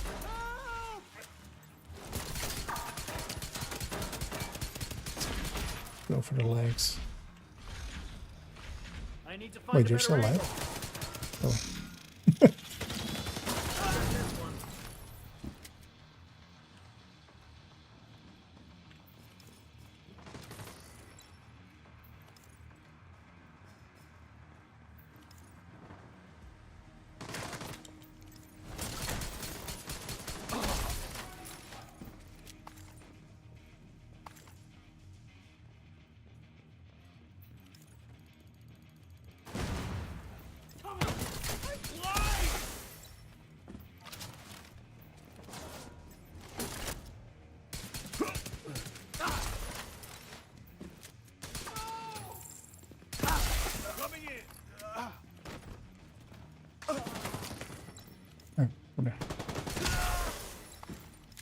But I would reanimate it, just one headshot is basically enough.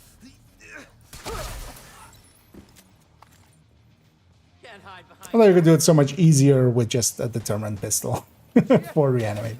But I don't want to run determined too much. We'll run it when we're trying to try hard or something. But here, I just want to run and gun.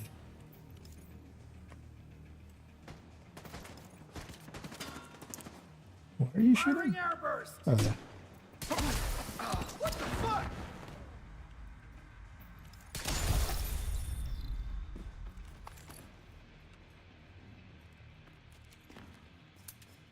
Yeah, let's go to the bathroom.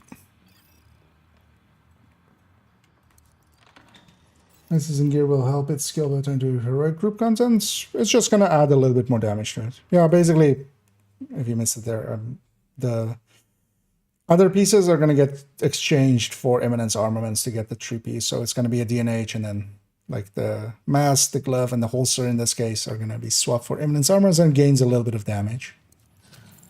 But then also, yeah, it changes a little bit because the bulwark will stay 6th tier. I'm going to get 1 more blue core basically. Because we're getting a skill tier here from the Brazos. But without the 2 pieces Brazos there. So it'll also be a 2-tier Artificer, but that's also fine. Like, this thing, the shield is not an issue anyway. It's like way too powerful already.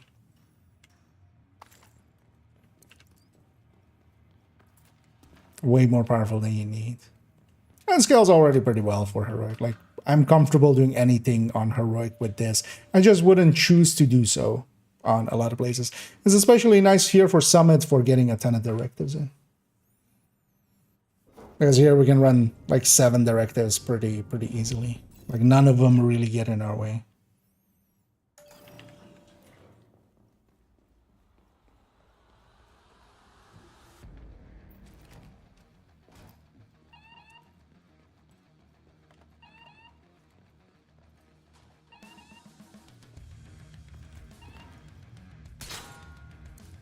Let's go.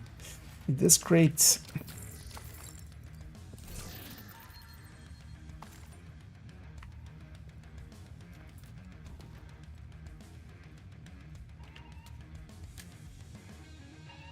And this boss room is going to be nice for quickly clearing it. Although most of the boss rooms are just one spawn point anyway, so I feel with this, they should really like alter this up as well.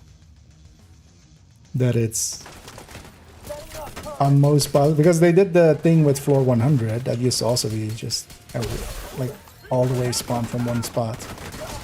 But here, only the named is gonna spawn somewhere else. Perhaps, even like not per se even. And everybody else spawns over there.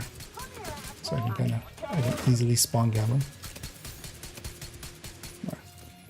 Some bad shooting. Immediate medical assistance needed.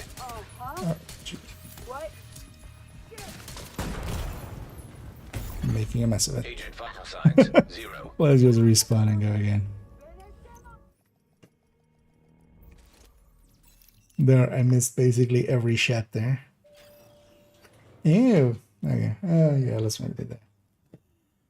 I need a new mouse mat, turns out. That is like a week ago as well.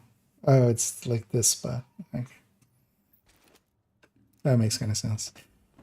It's just not registering for a little bit of it there. I think it's just got an oily or something there, and it just can't, the sensor can't see it. So I'll go to the right, and then it'll just basically stop going to the right, and then goes to the right again. Even though I'm continuously going to the right. It's kind of in the spot where I normally have my mouse. I need to just buy a new one.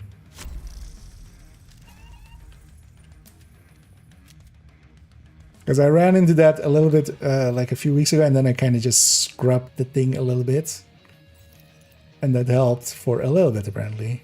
And it's back. So now I have my mouse on a paper towel. There we go. The difference that makes. Stop them shooting me.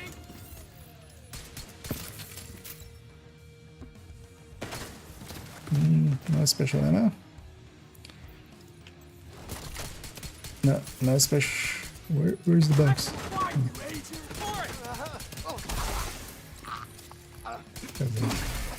I don't want to deal with shock or something, so.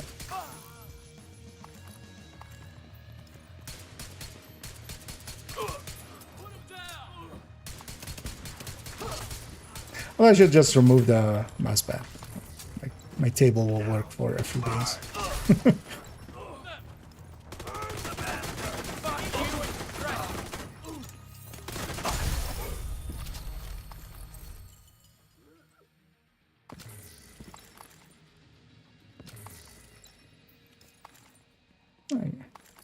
That's floor 30 and also the projects and such. Let's go get the 2 boxes here, and then yeah, let's take it back to DC. Let's go check Danny and Cassie real quick. More friends will still make an impact. Oh, yeah. I wouldn't say this is more of a solo build. In that, although actually, no, I didn't link to the build collection. I'll just link to the full build collection, but also in there's a recommended build list. Even both chance. There's a recommended build list as one of the files. In there, you'll find a bunch of recommended builds, and actually, yeah, for in-group settings, there is a bunch of stuff that you can run. For instance, I like running combat medics quite a bit, or even nowadays refactor, where you're kind of, you're giving up a little bit of your damage for some group support.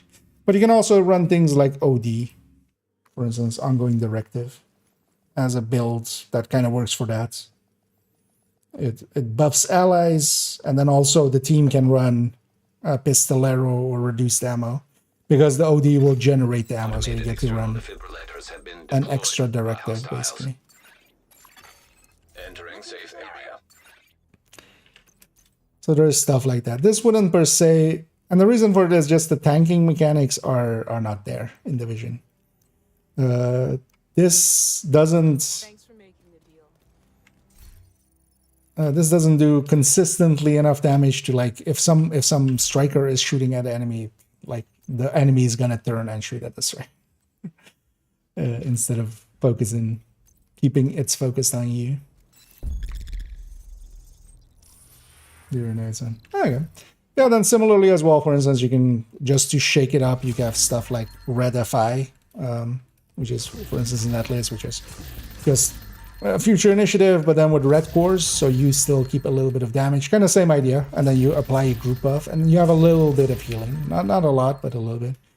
But same for, yeah, for instance, Refactor, that then doesn't have, that can have a little bit more damage, but then has less in the form of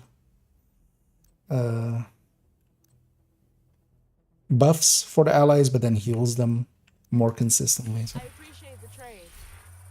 Because I'm very much of that. I like running that kind of stuff as well.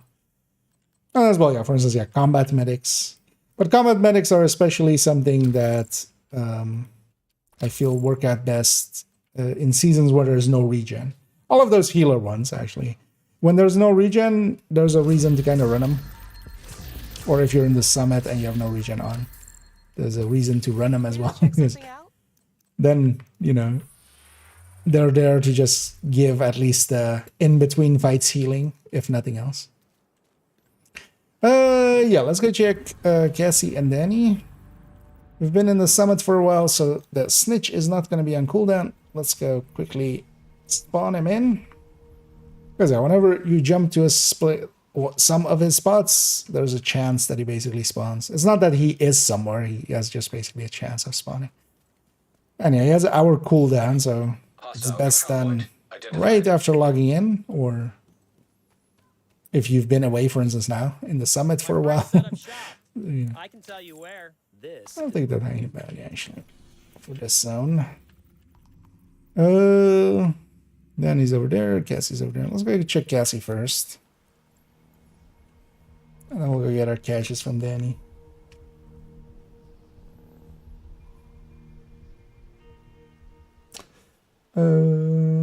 Oh, actually, sorry. I missed that one earlier, open world. Did the dev stream already happen? Yeah, it was actually super early. Like, I didn't know until I was literally around 2 o'clock this afternoon. I was like, okay, when do I start streaming? And then I looked actually at the at the thing, and was like, it would start at 2:30 my local time. When usually they start at like 4 o'clock or 4:30 my local time.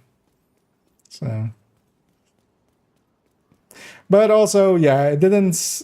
There was really nothing new in the dev stream. It was much more of a them reiterating everything that has been said so far, but like in one place. That was the feeling that I like walked away with. Really, the only new thing we learned from it is, yeah, they're not gonna take any steps against anything done with the extra exotics that some people got, you know, by the truckload. Even those that may have overdone it with it, but yeah, basically they're going a mea culpa and just, you know, our fault, and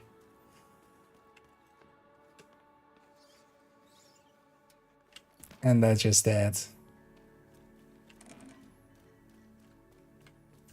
But it was basically all information that we already knew. There's also nothing new of like, this is the new streamline number, or this is the new or we've fixed Tinkerer, or this is the new nimble holster in DZ and conflict number, or stuff like that. It's kind of though, yeah, we could make a perfect intimidate skill build. Oh yeah, no. That hunter killer is the worst in a while. Nothing of real value here.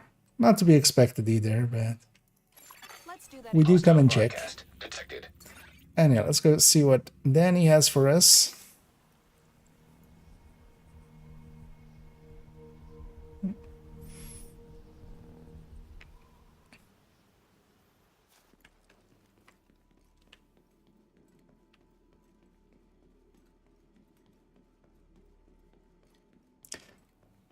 Because was there actually like anything else that was kind of like new that we weren't certain about? Well, they kind of gave confirmation on a bunch of stuff. Like, yeah, for instance, the triple time or the 3 times resources applies to everything from the watch, which, you know, I would hope so. Somebody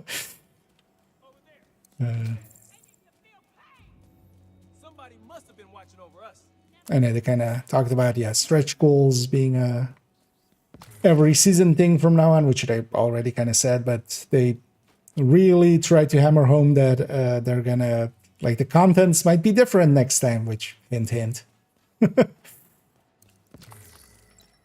But well, we'll see what all that means. That's part of me as well. It's just like I didn't submit any questions or anything, and thing is, I'll see the final version. We'll have the final version in a week. Knowing it now doesn't change anything. Really interesting, assuming the bug fix it. Yeah, although they have some time, because yeah, that one is going to be attached to the climax mission, so that's still like 10 weeks out. You want to trade? Ish. Do I want any other of these? Not really. I'm gonna fill up my watch anyway. Or my resources from the watches anyway. So. And these are meaningless. Glad we could work And would only cause me to... Advanced AEDs in proximity. I was gonna say, rogues here. So I'll just take the one exotic component. Which I definitely can use, because actually I'm how low am I on exotic components now? I got 44. I did spend a ton of them recently. That was actually before even, it wasn't because of the 999 and like going like, maybe I get it, but actually it was before that even. But I wanted to spend those down quite a bit already for a while, because I was on like 700 and that's kind of overkill. Like having those exotic components there doesn't do anything for you, you know. Put it on weapons and actually run them there. But I took a bunch of weapons to 25. Yeah, let's actually round it out here.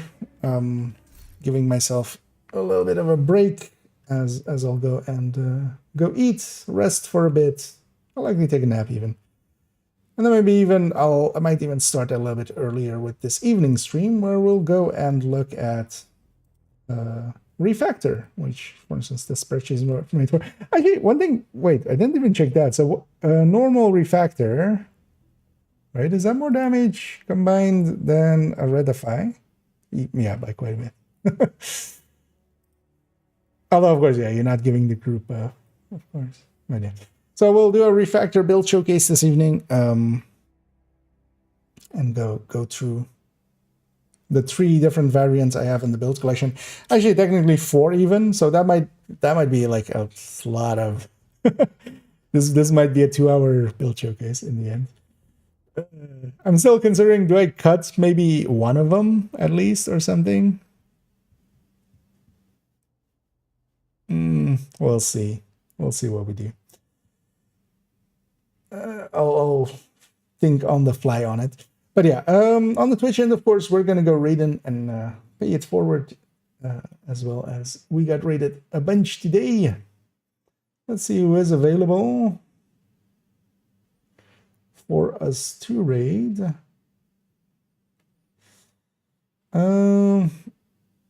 Yeah.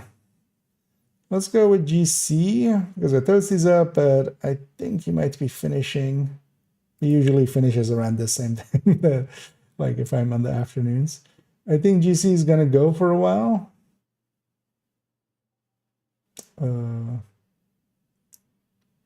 Where is he? Where is this?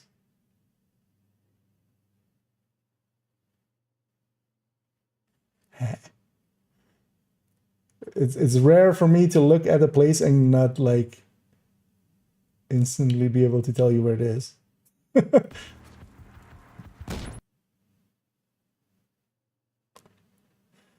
Or is this one of the class of that?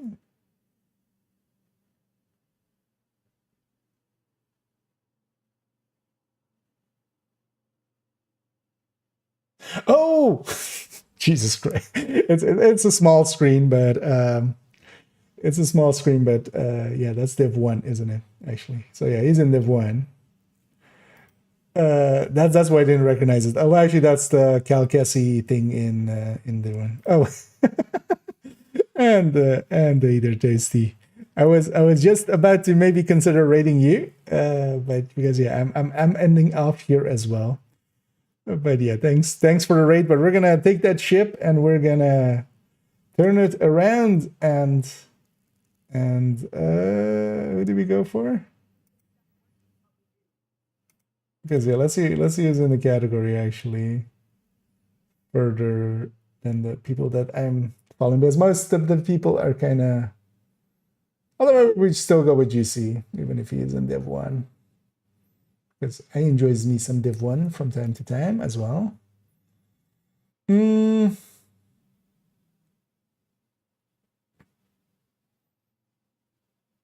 let's just go with GC. We'll just go with that. But yeah. I'm too old and slow. Yeah. Although I was just saying that I think Toasty is likely ending off as well. But yeah, welcome in raiders. But we're gonna take that boat. We're gonna make 2 boats now. We're gonna just turn it about and send it off to GC, as I do need to jump off here. But I'll be back in the evening for a refactor build showcase and some recording there and some play there. So.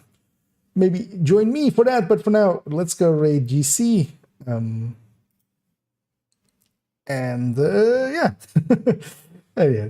Thanks, and yeah, sorry, Tasty. We'll make sure to let GC know as well that some are coming from over there, although actually a bunch. But yeah, thanks everybody for joining me. Hope you found it enjoyable in some form or way and didn't cringe too much or cringed a lot, because that's also, we're going for that. So we'll send everybody to GC Rock. Enough rambling for me. I'll be back in the evening. And as always, have a good day.